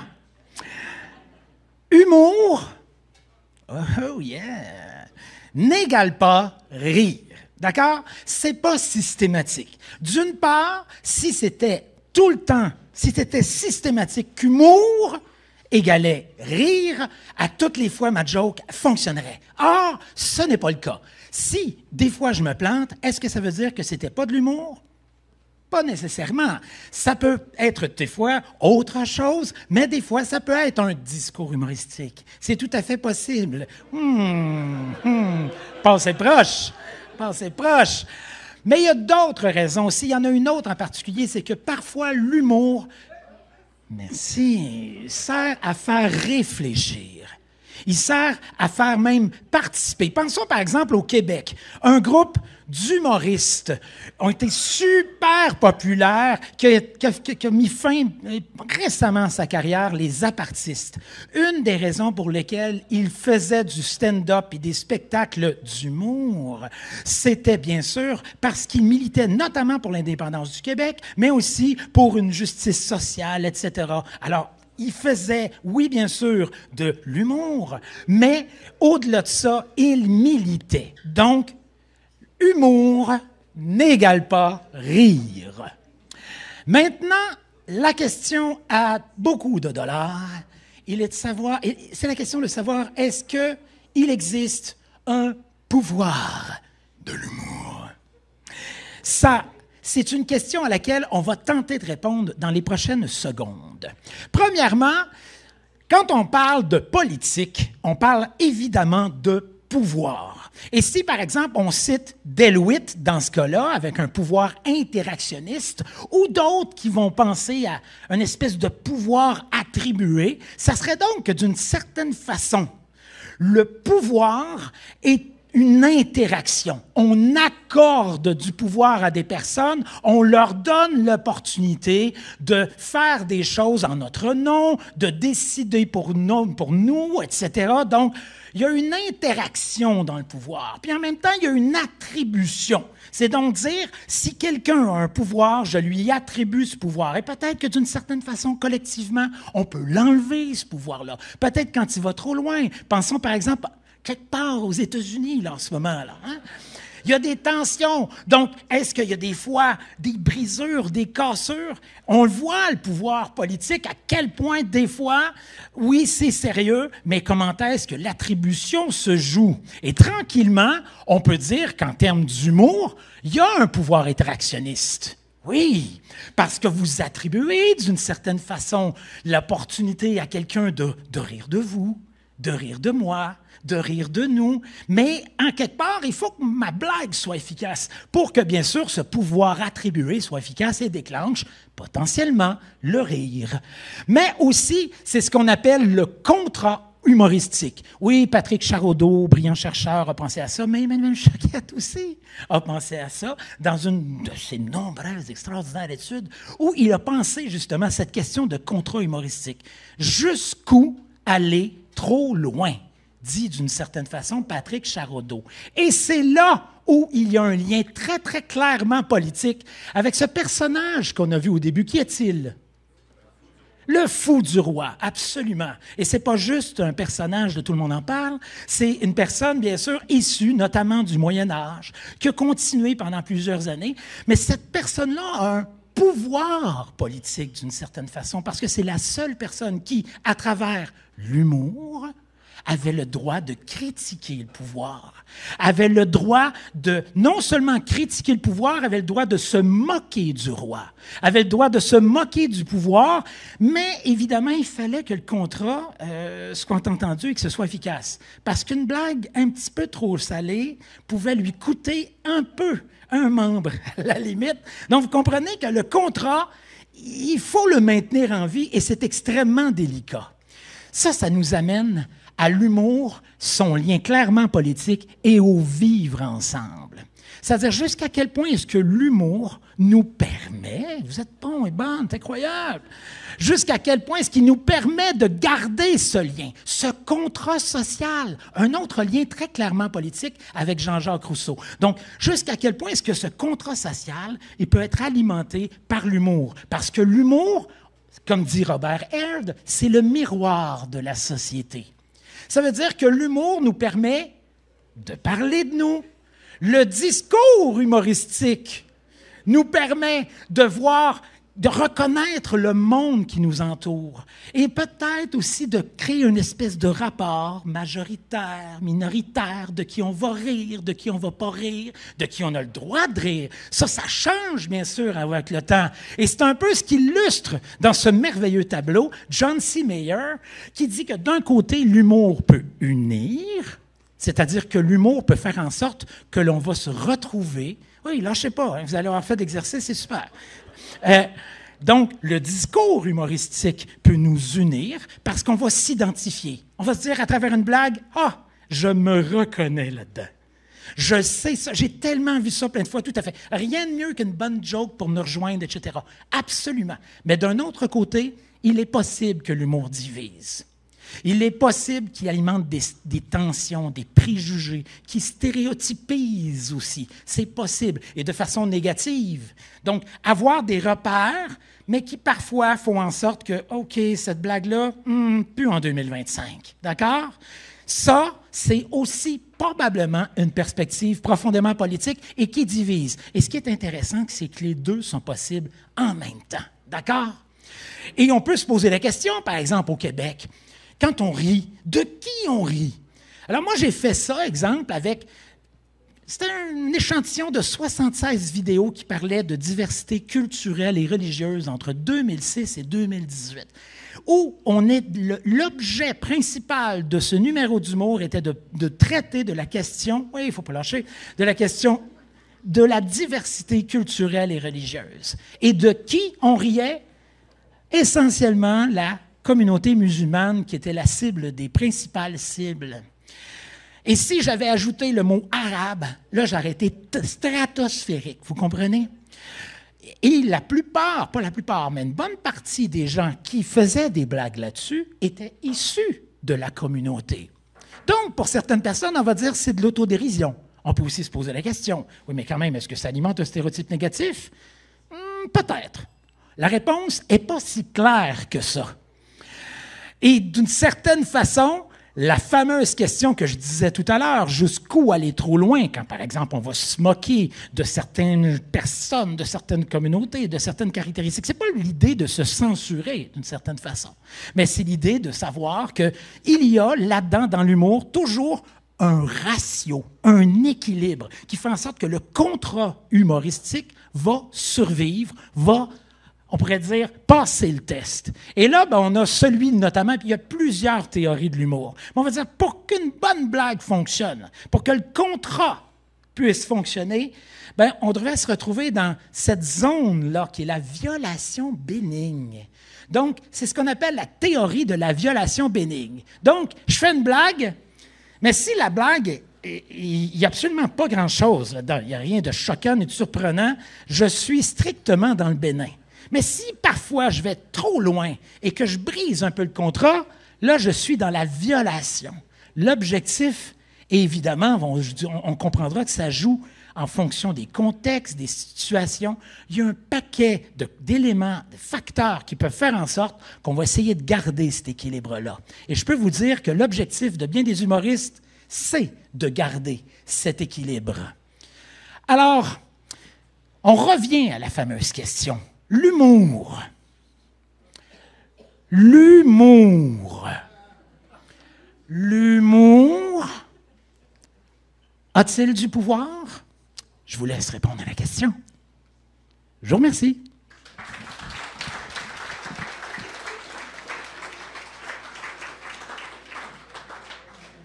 Et ça, c'est une photo de moi que je trouvais un peu rigolote.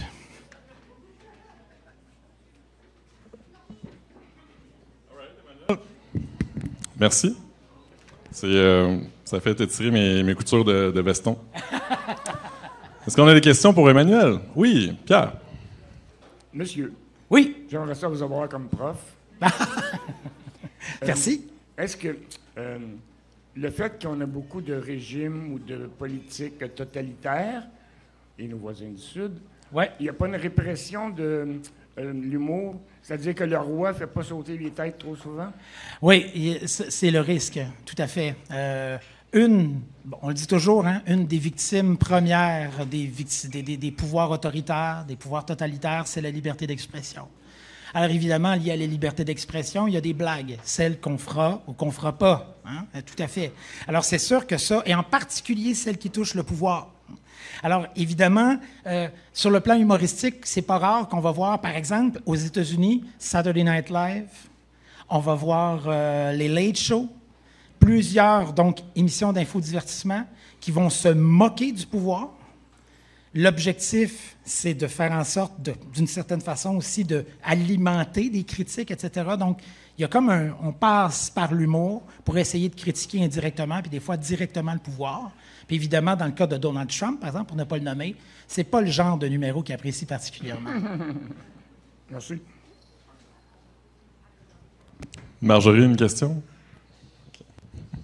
Est-ce qu'on a une autre question dans la salle? Puis la dire haut et fort. Oh, Julie. Pour revenir au contexte politique, un peu, comment est-ce que ça peut s'utiliser? Est-ce que ça s'utilise en fait justement dans les conseils municipaux, dans la Chambre des communes ou dans les institutions politiques, et comment? Répétez la question, s'il te plaît, Emmanuel. Oui. Donc, elle a demandé comment ça se manifeste, l'humour, dans les institutions politiques, par exemple. Ça, la réponse est un peu complexe, mais je vais essayer d'y aller très, très, très succinctement.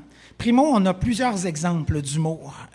Prenons simplement, si on regarde la période de questions, il va y avoir beaucoup de moments où on va faire des blagues dans des contextes parfois tendus aussi. Alors évidemment, l'objectif de l'humour, de détendre l'atmosphère, etc., il est atteint. Des fois, on a des blagues où, tout à coup, ça va aller un peu trop loin. Et là, le fameux contrat, il n'est pas nécessairement respecté. J'ai en tête, en particulier, 2012, printemps 2012, hein, le printemps érable, manifestation étudiante, etc. Il y a Jean Charest qui est dans un congrès au Palais des Congrès. Et il va faire des blagues sur le fait qu'il y a un projet de développement dans le Grand Nord. Et il va dire aux manifestants, si vous cherchez une job, essayez d'en trouver. Il y en a dans le Nord, si possible. Donc, pour envoyer les manifestants au moment même où il y avait des grosses manifestations et des balles de plastique qui étaient tirées et des gens blessés. Alors, ça n'a pas été super bien reçu collectivement. Ça a joué un rôle plutôt négatif. Alors, c'est tout à fait possible, mais ça dépend où, le contexte, etc. Mais c'est très, très présent, oui, oui. On a le temps pour une petite question. Émilie?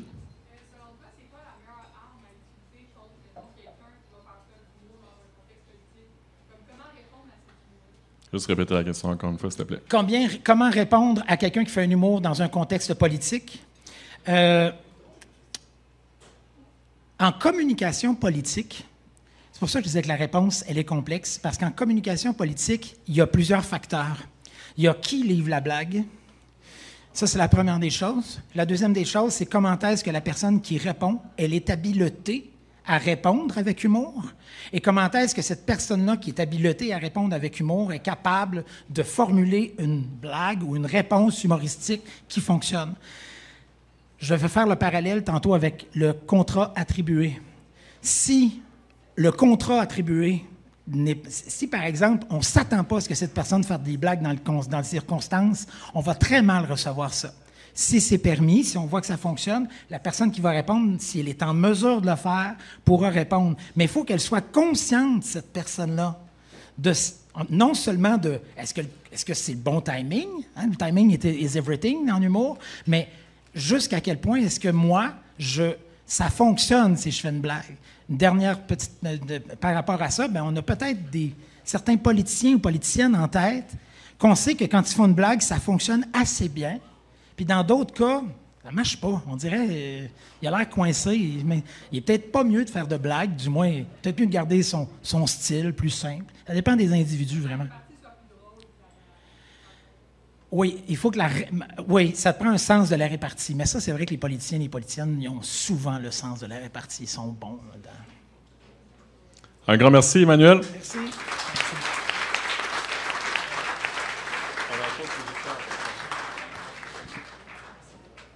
Ben, je laisse la parole à la seconde animatrice. Non, c'est moi la première, personne se leurre, OK? On continue cette superbe soirée. On va donc accueillir une médecin et professeure agrégée à l'université de Sherbrooke, titulaire de la chaire de recherche Crémus sur les dépendances comportementales et la réduction des méfaits. Elle a également un doctorat en médecine de l'université de Sherbrooke et un doctorat en sciences humaines appliquées de l'université de Montréal.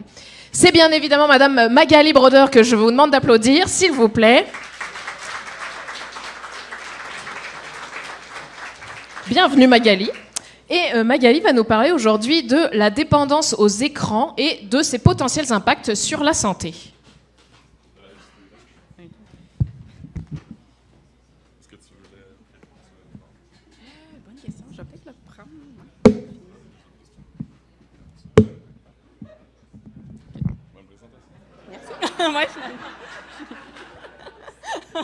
Excuse-moi.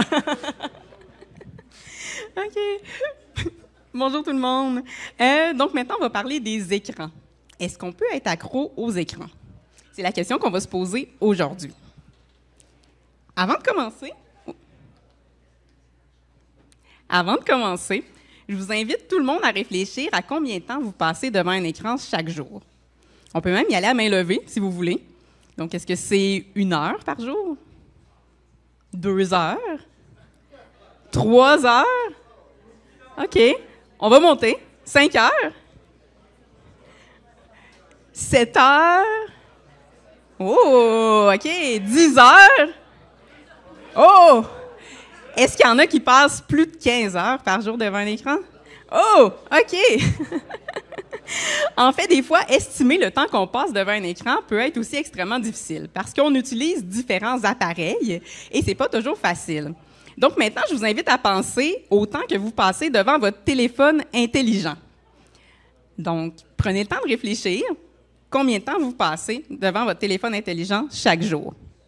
Là, ce qu'on va faire, c'est un peu le choc de la réalité. Ceux qui ont leur téléphone intelligent avec eux, sortez-le, votre poche. On vous autorise maintenant à le regarder. Et puis, je vous invite, pour ceux qui ont un iPhone, à aller dans la section temps d'écran, réglages, temps d'écran, afficher toute l'activité. Vous allez trouver votre activité quotidienne et hebdomadaire, et aussi le nombre de fois où vous déverrouillez votre écran par jour. Même chose pour Android. Vous allez dans vos paramètres, la section bien-être numérique et contrôle parental, et vous allez trouver la même information. Parfait. Tout le monde a trouvé l'info? Parfait. Est-ce que vous étiez un peu à côté de la plaque? Des fois, notre estimation peut être un peu erronée. Des fois, on peut être un peu gêné même par les résultats. Parfois, on était vraiment pile-poil sur notre estimation. Et parfois, certains, mais ça peut aussi les préoccuper. Et puis, c'est de ça qu'on va parler aujourd'hui, justement, des écrans. Saviez-vous qu'au Canada, les adultes passent en moyenne 11 heures par jour devant un écran? Donc, vous pouvez maintenant vous comparer avec les chiffres que vous avez mentionnés tantôt. Et puis, ça veut dire que une fois qu'on a dormi là, 8 heures dans notre journée, ça veut dire qu'on passe 70 % de notre temps devant un écran. Et puis, sur ce nombre-là, sur ces 11 heures-là qu'on passe devant un écran, on en passe au moins 2 devant les médias sociaux. C'est quand même assez phénoménal. Pour le meilleur et pour le pire, Internet et les écrans font partie intégrante de nos vies. Hein? On peut tout faire sur Internet. On y va pour travailler, faire nos loisirs, nos transactions bancaires, nos achats, rencontrer l'âme sœur. On peut le faire à partir d'une panoplie d'appareils intelligents. Donc, les montres, les téléphones, les ordinateurs, les consoles de jeux, les télévisions. On est connecté en tout temps. On peut recevoir nos notifications dans la douche, quand on fait notre jogging, même la nuit, là, quand on est couché. On est constamment connecté. Et savez-vous combien de fois par jour le propriétaire moyen de iPhone déverrouille son appareil? Là, vous avez vos chiffres, tantôt, vous avez regardé. Donc là, maintenant, on a le résultat. L'utilisateur moyen de iPhone déverrouille son appareil 80 fois par jour. Ça veut dire qu'une fois toutes les 12 minutes, on prend notre téléphone, on regarde, est-ce que j'ai reçu un courriel? Est-ce qu'il s'est passé quelque chose sur les médias sociaux? Est-ce que j'ai eu une notification? Et puis, pour les milléniaux, ça va jusqu'à 150 fois par jour. Donc, ça veut dire une fois toutes les 6 minutes. C'est phénoménal. Ça l'amène à la question, est-ce que vous êtes capable de faire une pause? Pour la plupart des gens, pour beaucoup de gens, faire une pause, c'est tout à fait normal. Ils vont arriver le soir à la maison, ils vont laisser leur téléphone intelligent sur la table dans l'entrée. Il n'y a pas de problème. Ils vont le récupérer le lendemain matin. Il n'y a pas d'enjeu. Ils vont partir en vacances, vont laisser tous les appareils intelligents à la maison. Puis ensuite de ça, ils vont pouvoir se reconnecter là, au retour. Mais pour beaucoup de gens, c'est quelque chose qui est un petit peu plus difficile. On vit une petite anxiété quand on est loin de notre téléphone. Et puis, on n'est pas capable de faire une pause. On essaie, mais c'est vraiment difficile. Mais à ce moment-là, il y a une question à se poser. Est-ce qu'on est vers la dépendance, la cyberdépendance? Puis la cyberdépendance, c'est une dépendance comportementale. C'est quoi une dépendance comportementale? C'est toutes les dépendances qui sont sans substance. Donc, on connaît tous les dépendances avec substances, comme par exemple, on pense à l'alcool, aux drogues comme le cannabis ou encore la cocaïne ou les médicaments comme le fentanyl. Les dépendances comportementales, en fait, il n'y a pas de substance, c'est un comportement. On pense à Internet, les médias sociaux, les jeux vidéo ou encore les jeux d'hasard et d'argent comme les paris sportifs ou le poker. En fait, dans les dépendances, autant comportementales qu'avec substance, c'est un peu le même mécanisme qui se produit au niveau physiologique. C'est pour ça qu'on les met dans la famille des dépendances. Donc, c'est vraiment au niveau du circuit de la récompense qu'on a au sein de notre cerveau, qu'il y a un petit dérèglement qui se fait. Puis, l'hormone du plaisir, la fameuse hormone du plaisir, la dopamine, qui entre en ligne de compte. Et puis là, le cerveau lui a compris que ça faisait plaisir de soit consommer la substance ou de faire l'activité. Et puis là, ça part, et puis on en fait de plus en plus. On se retrouve dans un cycle qui s'apparente, c'est ça, qui est de dépendance. Il y a des conséquences importantes associées aux dépendances comportementales. Il y a des impacts sur la santé physique. Ça peut être la sécheresse oculaire, on passe beaucoup de temps devant un écran. Ça peut ensuite aussi être des maux de tête, les céphalées, des maux de dos. On peut aussi avoir des conséquences associées à la sédentarité. Hein. On va rester assis, c'est ça, le plus longtemps. On peut développer, par exemple, l'obésité, l'hypertension. Mais il va aussi avoir des conséquences sur notre santé mentale. On peut éprouver de la détresse psychologique, avoir notre sommeil qui est affecté. Les troubles dépressifs, troubles anxieux, ça peut aussi avoir un impact sur nos proches. Hein. Nos proches peuvent sentir aussi de la détresse psychologique en lien avec notre usage, par exemple, des écrans ou d'Internet. Ça peut créer aussi des conflits dans les familles. Ça peut créer des conflits aussi avec les amis ou même au travail. Et puis, en bout de ligne, ça peut même mener à des situations extrêmement tragiques. Donc, on peut avoir des idées suicidaires et même parfois faire des tentatives de suicide. Et parfois même, on peut se retrouver dans des situations où il y a des suicides complétés. Et puis ça, c'est extrêmement triste parce que ça arrive quand même assez fréquemment. Il y en a peut-être d'entre vous qui connaissez l'histoire, justement, du fils de l'homme d'affaires, Alexandre Taillefer. Donc, son fils, Thomas, qui avait 14 ans, était aux prises avec la cyberdépendance. Donc, lui, c'est une dépendance aux jeux vidéo.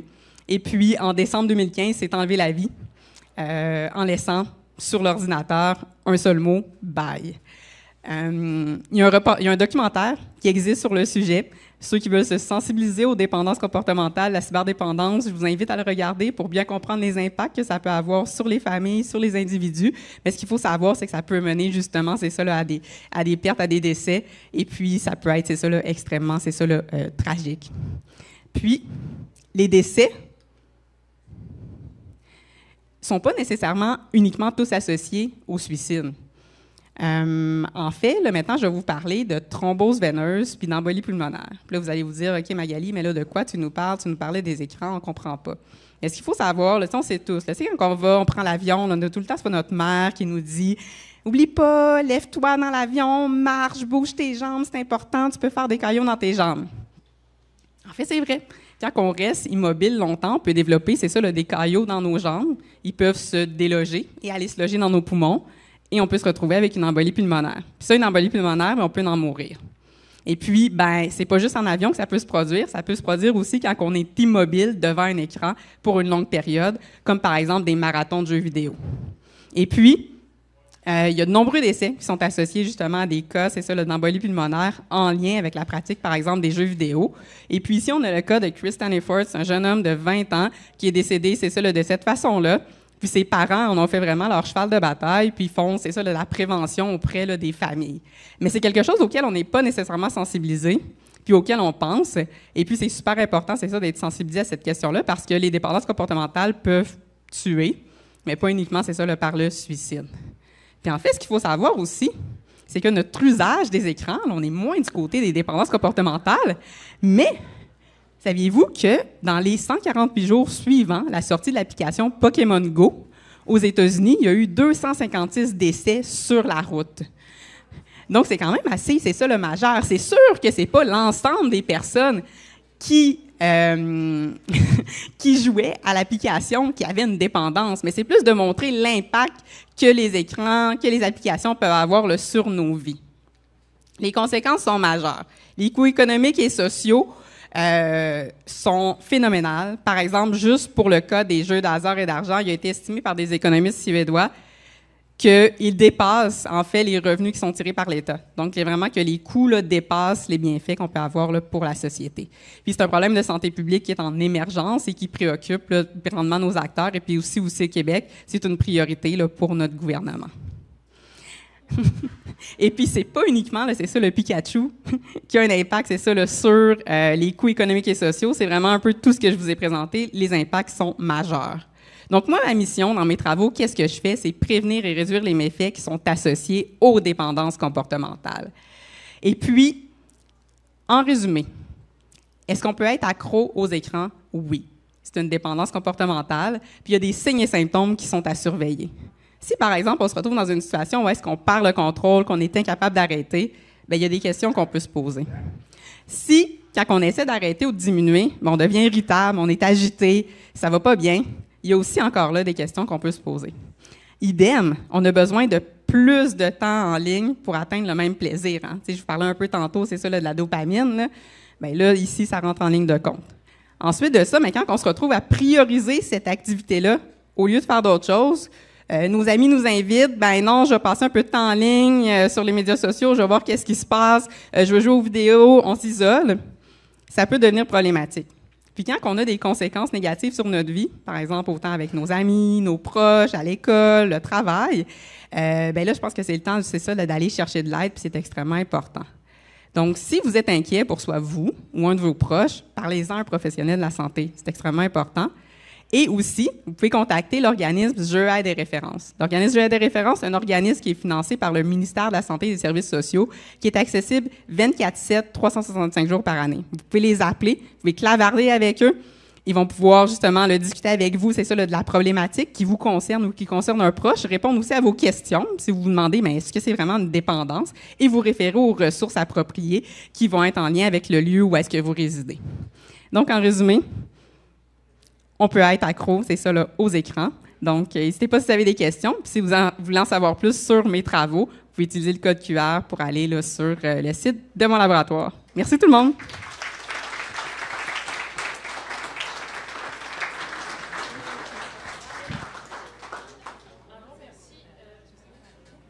Pardon. Un grand merci Magali pour ta présentation. C'est vraiment super intéressant. Puis c'est pas un sujet qui est traité si souvent que ça non plus. La cyberdépendance. Est-ce qu'on aurait des questions dans l'auditoire, à main levée ou au micro? Je vois quelqu'un au fond. C'est grand, ça. C'est pas fait pour les petits, hein. J'ai une question. Genre, si la personne joue aux jeux vidéo, mais avec des amis,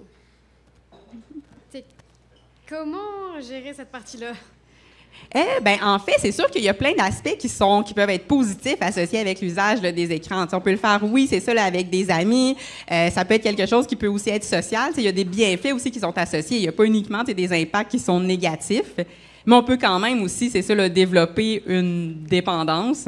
Et puis, on peut quand même se retrouver aussi dans une situation qui peut être problématique. Comme par exemple, on peut consommer de l'alcool avec des amis, mais on peut aussi avoir un trouble lié à l'usage, c'est ça, là, de l'alcool. Mais des fois, ça peut permettre d'atténuer, mais ça dépend un peu dans quel milieu on va évoluer. Deuxième question, je t'en prie. J'ai une question concernant la Parle un peu plus proche du micro, si tu peux. Allô, allô? Ouais. J'ai une question concernant les politiques de santé sociale. Je viens d'un petit village où on peut acheter du lait à la ferme. Et quand je suis arrivé ici, je voulais faire pareil. Et on m'a dit, mais surtout pas, c'est très dangereux. Et ensuite, je me suis rendu compte que je pouvais très bien acheter 20 grammes de marijuana, 1 litre de vodka et puis un forfait 100 gigas. Mais ça, par contre, c'est pas dangereux. Donc, là, ce que tu es en train de me dire, c'est que ma fille de 8 ans peut acheter un smartphone et se mettre directement accro.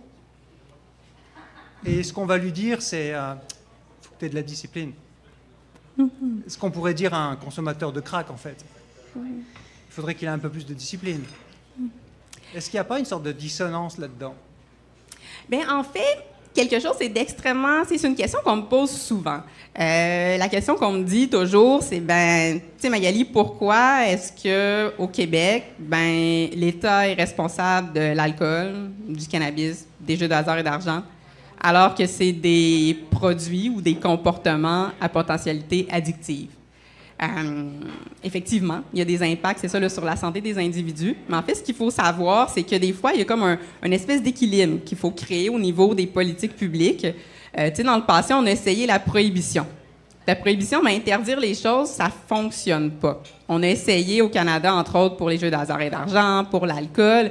Et puis, ça fait en sorte souvent que ça peut être le crime organisé ou d'autres industries qui vont prendre le contrôle de ces domaines-là. Et puis, ça peut entraîner aussi des conséquences encore plus, là, c'est ça, le négatif sur les individus. Donc, c'est comme un peu une espèce de moindre mal, si on veut, où est-ce que l'État s'est dit, ben nous, on va être responsable de ces activités-là, on va pouvoir les encadrer, on va pouvoir aussi contrôler les différents produits, comme les jeux de hasard, l'alcool et le cannabis, et puis y aller. Donc, oui, c'est certain que ça peut paraître, c'est ça, un peu paradoxal. On essaie de développer des règles pour encadrer, justement, c'est ça, là, les pratiques des individus. Encore, on le voit là, récemment avec l'interdiction des téléphones, c'est ça, là, dans les écoles secondaires. Donc, c'est d'essayer de trouver un peu comment est-ce qu'on peut naviguer, c'est ça, là, dans tout ça. Mais on peut pas, tu sais, comme les éliminer demain matin, tu sais, puis se dire, bon, ben là, il n'y a plus rien qui va être addictif. Donc, voilà. Je vois quelqu'un derrière. Oui, je t'en prie. Bonjour. Moi, j'ai une question concernant les facteurs personnels et collectifs qui puissent être soit des facteurs de risque ou de protection à développer des dépendances comportementales. Est-ce que vous en connaissez? Oui, totalement. Merci beaucoup pour votre question. En fait, oui, il y a différents facteurs qui peuvent contribuer, qui peuvent nous mettre plus à risque de développer ou de présenter, par exemple, une dépendance comportementale. Il y a des éléments au niveau de la génétique. Donc, ça peut être parfois, tu sais, dans notre famille, il y a des antécédents de dépendance et puis on va être un peu plus à risque de présenter une dépendance autant que comportementale ou qu'avec substance. On peut aussi nous-mêmes présenter un autre trouble de santé mentale concomitant, comme par exemple un trouble dépressif, un trouble anxieux, qui peut aussi nous mettre à risque de dépendance. Un bon exemple, c'est l'exemple du trouble lié aux jeux d'hasard et d'argent. Là, on parle de ça, paris sportifs et tout. Ou est-ce que dans cette pathologie-là spécifique, jusqu'à 96% des gens présentent au moins un trouble de santé mentale concomitant, et puis 64% au moins 3. Donc, c'est rare que ça se présente seul. Donc, c'est un autre élément qui peut nous mettre, là, c'est ça, là, à risque. Des fois, ça peut être aussi le parcours de vie, il peut y avoir plein de choses. Ça peut être aussi l'environnement dans lequel on va évoluer. Donc, il y a vraiment plusieurs facteurs qui vont se mettre tous ensemble pour, justement, nous mettre dans une situation où est-ce qu'on va être plus à risque de développer une dépendance. Un grand merci, Magali, pour ta présentation et ta réponse aux questions super instructives. Merci beaucoup. Je relaisse la parole au premier animateur. Merci, Julie, seconde animatrice. Hey, j'aimerais, avant d'introduire l'autre personne, pour clore la soirée, dire qu'on a officiellement, en date de ce soir, aujourd'hui, dernier événement de l'année, battu le record de présence à nos événements de l'an dernier. Je ne sais pas les chiffres exacts, là, mais c'est comme 1 ou 2 personnes. Fait que je suis vraiment content, juste pour dire. OK. La prochaine présentatrice arrive du Japon, donc indulgence sur un décalage horaire. Mais elle avait quand même une longueur d'avance. Elle a déjà assisté à un événement Bistro Brain et une de ses étudiantes, Gaëlle La Jeunesse, est coordinatrice du comité de Sherbrooke de Bistro Brain. On lui met pas la barre haute, sauf que... Son nom, c'est Isabelle Laforêt-Lapointe et elle est professeure en biologie et titulaire de la chaire de recherche du Canada en écologie microbienne appliquée et également maman d'une merveilleuse petite fille. Durant les 12 prochaines minutes, elle nous explique ce qu'est un microbiome et départage science à l'appui si c'est une bonne ou une mauvaise affaire. Merci de l'accueillir.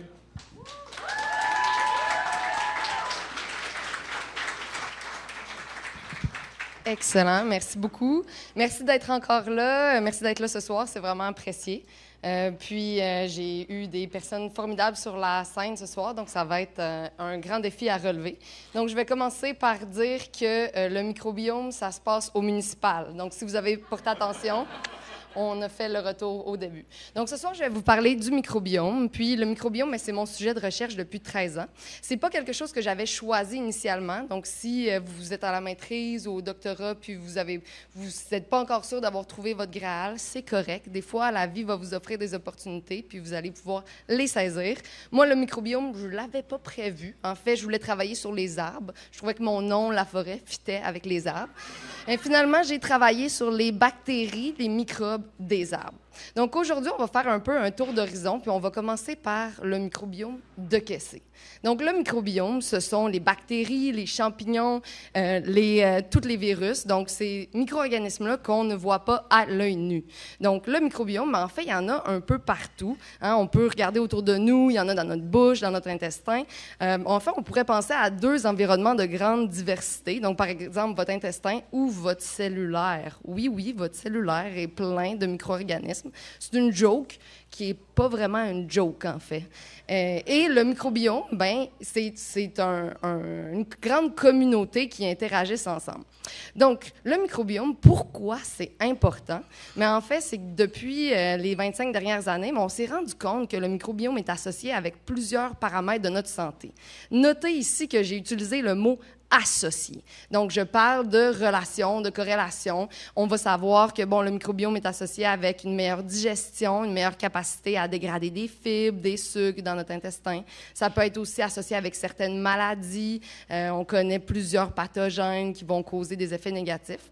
Mais de plus en plus, on comprend même que le microbiome, c'est un organe fantôme pour l'humain. Donc, ça serait associé avec notre santé gastro-intestinale, qui serait aussi associé avec comment on se sent. Hein? Quand on ne se sent pas bien au niveau gastro-intestinal, ben on ne se sent pas très bien dans notre comportement. Donc, le microbiome pourrait avoir un effet même jusqu'à nos agissements. Donc, à main levée, sait-on tout du microbiome? Qui pense qu'on sait tout du microbiome? Excellent, vous avez compris la question piégée. Qui pense qu'on ne sait pas tout du microbiome? Bravo, vous êtes des champions, 100%. Donc, on ne sait pas tout du microbiome, mais on connaît certaines choses et on va faire un tour aujourd'hui. Et quelque chose qui est vraiment important que j'enseigne dans mon cours de biostat de première année, c'est qu'il faut agir comme Nemo dans la matrice, il faut mettre nos lunettes d'esprit critique. Donc, c'est bien le fun, la vulgarisation, c'est important, mais parfois, quand on fait de la vulgarisation, on a tendance à faire des raccourcis psychologiques, philosophiques pour expliquer des choses, puis on perd des fois un petit peu la finesse dans la précision de nos faits scientifiques. Donc, ce soir, je vous invite à faire comme Néo, puis mettre vos lunettes d'esprit critique. Donc, les microbes, le microbiome, c'est constitué de quoi? Des héros ou des vilains? Bien, en fait, c'est un peu les deux. Nous, êtres humains, on aimerait ça mettre des étiquettes à un peu tout le monde. Toi, t'es gentil, toi, t'es pas gentil. Mais en fait, les microbes, c'est un peu des deux. Dans certaines circonstances, ils peuvent être tout à fait inoffensifs et dans d'autres, être des pathogènes quand même importants. On peut s'imaginer que le microbiome, ben, c'est un peu comme l'univers Marvel. Ça finit jamais. Il y en a tout le temps des nouveaux personnages. Il y en a qu'on aime beaucoup. Il y en a qui sont gentils. Il y en a qui se transforment. Puis plus on les étudie, ben, plus on comprend qu'on les comprend pas vraiment. Puis, en plus de ça, ben, on a tendance à vraiment s'intéresser à certains d'entre eux en particulier. Pour le microbiome, ben, c'est les bactéries. Imaginez, des années 80, on commence une première étude sur une bactérie, Spider-Man, on fait une sequel, une autre, encore, plusieurs, on n'a jamais fini. Bref, le microbiome, c'est un peu la même chose, les bactéries à l'infini. Oui, c'est intéressant, on a acquis énormément de connaissances, on en a des systèmes modèles, mais il faut aussi s'intéresser aux autres micro-organismes comme les champignons, les virus, qui interagissent avec les bactéries. Donc, comment l'étudier, ce microbiome-là? Est-ce que c'est facile? Bien, on pourrait penser qu'on pourrait simplement le faire pousser, hein, comme une plante, on lui donne qu'est-ce qu'il a besoin, par exemple des bons nachos, une bière, il est content, on le fait pousser. Mais en fait, les micro-organismes, c'est un peu capricieux. En laboratoire, on va essayer de les faire croître sur une gélose, on va lui donner des sucres pour qu'ils puissent pousser. Il y en a certains qui sont très contents avec ça. Il y en a d'autres qui sont un petit peu plus fancy.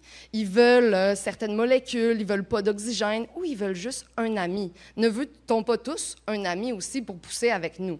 Donc, les techniques de culture, malheureusement, mais c'est assez limité en termes de capacité pour comprendre le microbiome.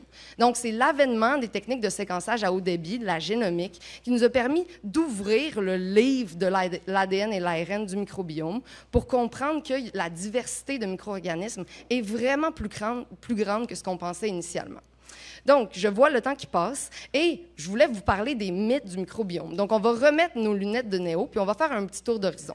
Le microbiome, est-ce que c'est la cause de toutes les maladies et la solution à tous les problèmes? À votre avis?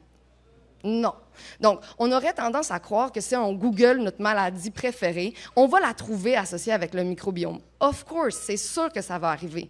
Mais en fait, la plupart du temps, même s'il y a une association, ça ne veut pas dire que le changement dans le microbiome est associé avec la maladie.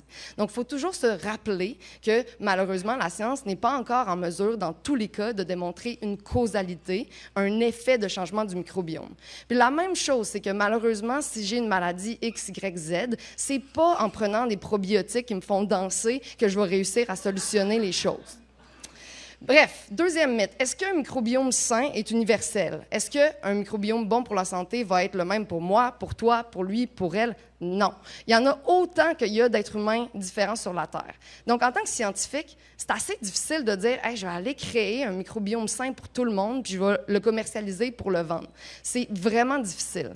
Donc, ça fait en sorte que, pour définir c'est quoi un microbiome sain, mais en fait, j'ai encore beaucoup de travail à faire dans les 25 prochaines années pour réussir à faire ça. Troisième mythe, plus de bactéries égale mieux. Vous regardez votre produit probiotique, plein de bactéries dedans, c'est génial, des milliards d'unités formatrices de colonies. Ça veut rien dire. C'est pas parce que tu as plus de bactéries dans ton probiotique que ça va être mieux dans ton intestin. Une bonne santé, ça commence par une alimentation diversifiée à base d'aliments non transformés. Au lieu de t'acheter des produits vraiment dispendieux, commence par arrêter de manger du McDonald's. Quatrième mythe, plus de diversité égale mieux. Est-ce qu'un microbiome plus diversifié, c'est mieux qu'un microbiome plus simple? Ça dépend. Si tu as Spider-Man dans ton équipe, puis il est tout seul, puis il est vraiment gentil, ça se peut que ta santé soit vraiment bonne. Mais ça se peut aussi que si tu as l'équipe de Marvel, bien, tu vas être aussi en bonne santé. La plupart du temps, on a associé les pertes de diversité avec la maladie parce que ça voulait dire qu'il y avait un pathogène. On pourrait penser, alors on va sortir de l'univers de Marvel, on va aller dans notre deuxième présentation, Sauron. Imaginez que c'est Sauron qui vous colonise, pas mal sûr que vous ne tripez pas. Donc, dans ce contexte-là, c'est sûr que la perte de diversité, c'est pas le fun. Mais dans certains contextes, avoir un Spider-Man, c'est en masse pour être en bonne santé. Ça dépend des circonstances. Cinquième mythe. Stériliser son environnement protège la santé. On a tendance à vouloir nettoyer à peu près tout autour de nous, garder nos enfants en dessous des cloches de verre. Mais en fait, ce qu'on sait, c'est que c'est vraiment important d'entrer en contact avec un milieu diversifié, surtout en début de vie. Donc, la pinte de lait achetée chez le producteur local, peut-être que c'est bon pour la santé. Aller prendre une marche en forêt, souvent, c'est sûrement bon pour la santé. Donc, stériliser son environnement, c'est pas la solution à tout. Bien sûr, on veut éviter d'attraper la COVID ou d'autres maladies, mais on peut aussi essayer d'avoir un environnement qui est sain, qui n'est pas stérile. Finalement, dernier mythe, est-ce qu'il existe un microbiome du cerveau et du placenta? Non. Malheureusement, il y a certains vulgarisateurs qui ont transmis la connaissance qu'en fait, on avait un microbiome dans notre placenta, mais c'est pas vrai. Puis je vais essayer de vous l'expliquer avec l'exemple du verre d'eau. Imaginez qu'on étudie un microbiote qui est le verre d'eau plein. Il y a plein de bactéries dedans. Puis on va utiliser une goutte d'eau pour aller extraire l'information du microbiote. Ma goutte d'eau, c'est mon kit d'extraction en laboratoire que j'ai acheté, puis malheureusement, il est contaminé. Ça arrivait dans les années passées sans que les chercheurs s'en rendent compte. Si notre microbiome est déjà très diversifié, très fort, ça ne changera pas grand-chose. Mais si on a un environnement qui n'a rien, comme le placenta, puis qu'on rajoute une goutte d'eau qui contient des microbes, bien c'est sûr qu'on va trouver des microbes. Donc ici, on remet nos lunettes d'esprit critique et la science a encore des choses à comprendre pour être meilleure pour identifier les microbes dans des environnements où il n'y a vraiment pas grand-chose. Donc, Néo. Donc, je vous repose la question. Sait-on tout du microbiome? Non. Mais, qu'est-ce qu'on sait? Donc, à l'Université de Sherbrooke, nous, on travaille avec différents microbiomes, autant chez les plantes que chez les humains. Donc, ici, vous avez différentes images où on travaille avec la communauté de la région en s'intéressant aux microbes qui sont sur les feuilles des pommiers, sur les fleurs des pommiers, pour essayer de comprendre leur impact sur le feu bactérien. On travaille avec l'érable à sucre. Pourquoi? Parce qu'on aime le sirop d'érable, puis on veut s'assurer que l'érable à sucre soit capable de s'adapter au changement climatique. Puis, finalement, on a un dernier exemple. On s'intéresse aussi aux mousses boréales. Donc, dans le labo, on a différents organismes. Donc, ça inclut l'humain, les insectes, les plantes et les aérosols. On va utiliser des techniques de travail de terrain, de séquençage, de culture en laboratoire pour essayer de comprendre qui est présent dans le microbiome, autant des bactéries que des champignons puis des virus. Puis, on va utiliser la visualisation et la vulgarisation pour essayer de transmettre ces connaissances-là. Donc, si vous avez une chose à vous rappeler de ma présentation ce soir, c'est Néo. Mettez vos lunettes d'esprit critique. C'est pas parce qu'un papier est publié qui est nécessairement bon. Prenez le temps d'aller chercher du consensus, plusieurs études pour comprendre la science dans tous les domaines. Merci.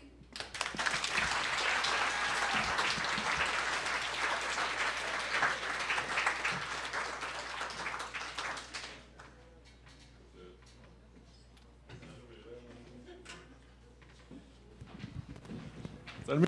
OK. Hey, félicitations! C'était vraiment... on est arrivé à 10 minutes et demie. Je sais pas, tu avais l'air d'être inquiète sur le timing, mais on avait du delivery, on avait du timing de la répartie.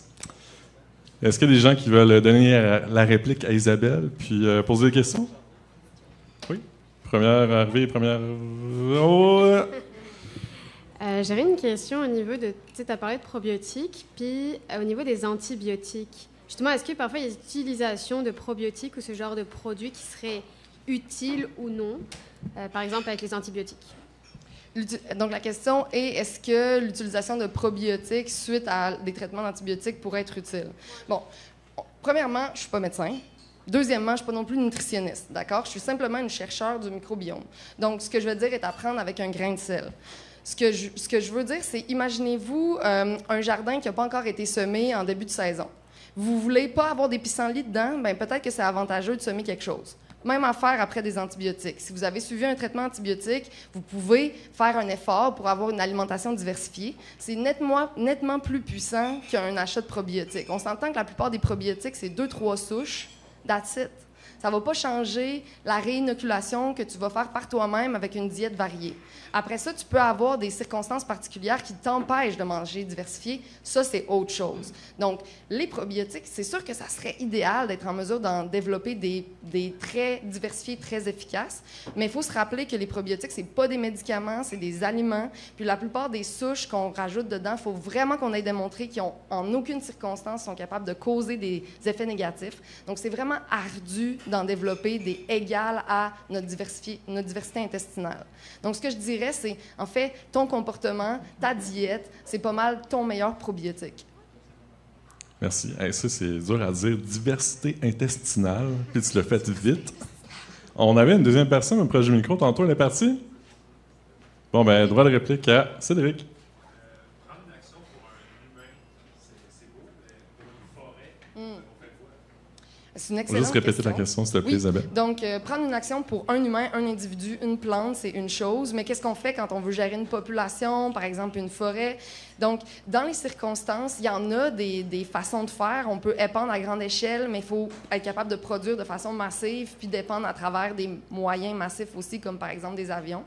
Dans certaines circonstances, s'il y a, par exemple, chez les pommiers, on peut épandre, on peut pulvériser 2 souches de levure qu'on va mettre au début du printemps, en mai, pour contrer l'arrivée du feu bactérien. Donc, à l'échelle d'un verger, par exemple, on peut pulvériser ces souches-là pour aider de façon probiotique à contrer le pathogène.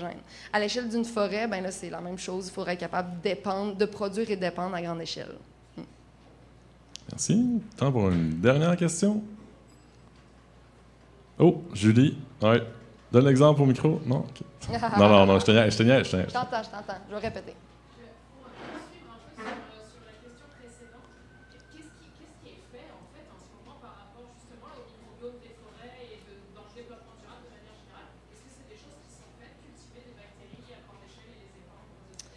Bien, par exemple, ici, j'ai donné... Oui, donc, merci. c'est difficile de tout se rappeler. Il faut se souvenir que je suis Ouais, jet lag. je fais la même erreur. La question était, au niveau des forêts, est-ce qu'on a commencé à développer, par exemple, des inoculums qui seraient bons pour les forêts, pour l'adaptation au changement climatique, etc. Donc, la réponse est oui. Il y a beaucoup de travaux en cours pour essayer de faire ça, autant au niveau agricole, donc des techniques de biocontrôle qui seraient des alternatives aux pesticides.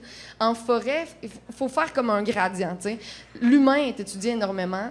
Le domaine agricole, un peu moins, mais quand même. Après ça, les forêts, c'est comme presque les bons derniers. Là. C'est pas super intéressant, à part si tu veux produire du bois, puis c'est ça. Fait que les circonstances d'étude du microbiote des arbres, c'est pas mal restreint à quelques laboratoires, dont le nôtre. Mais nous, à l'Université de Sherbrooke, dans les nouvelles serres, on a des petits érables à sucre qui poussent, puis qu'on a inoculés avec différentes bactéries puis champignons qui viennent de différents sols le long d'un gradient vers la forêt boréale. Puis notre but, c'est de montrer quel est l'effet de ces sols-là, ces inoculums-là, ça aussi c'était difficile, sur la croissance de l'érable à sucre, dans le but de comprendre comment il va s'adapter au changement climatique en fonction de ses interactions avec son microbiome. Des réponses complètes à des questions simples. Merci beaucoup, Isabelle.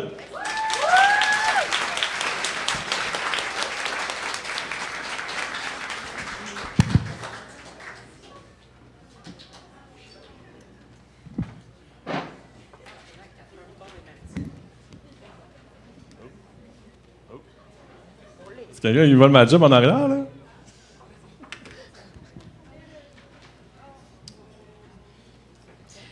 C'est déjà la fin de notre soirée. J'en suis complètement désolée. Merci. Petit, s'il vous plaît. Oh. C'est parfait. Est-ce que tu as eu du fun, toi, Julie?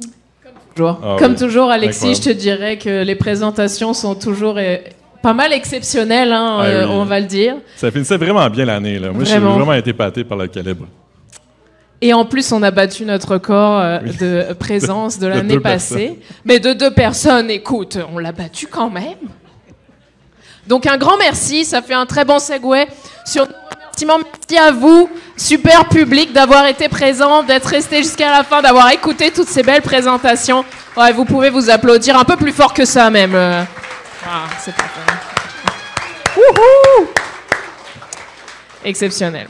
Cette soirée n'aurait pas été possible sans tout d'abord vous et nos présentateurs quand même. Donc un grand merci à Evelyne, à Philippe, à Alexis, à Emmanuel, Magali et Isabelle pour cette distillation de connaissances.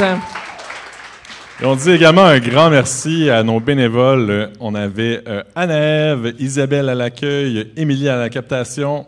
Yo, Émilie. Luc à la technique, Sarim, Laurie, vous pouvez pas être là ce soir. Gaëlle à la co-coordination et Julie à la co-animation.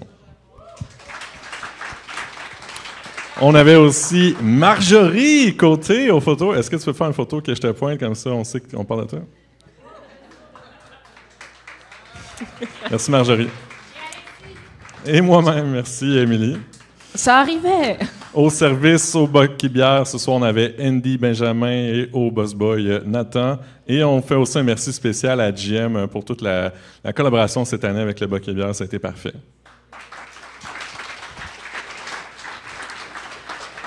Un grand merci également à nos commanditaires et collaborateurs pour la soirée. Je vais les renommer le Remdus, la Feuss, le Sareus, le Vice-Décanat à la vie étudiante de la FMSS, les pâtisseries d'Orville, Evelyne Baudin, mairesse de Sherbrooke, Geneviève Hébert, députée provinciale du Saint-François, le Centre de recherche du CHU et nos collaborateurs spéciaux de cette soirée, le Vice-Rectorat à la recherche et l'Institut interdisciplinaire d'innovation technologique, le 3IT.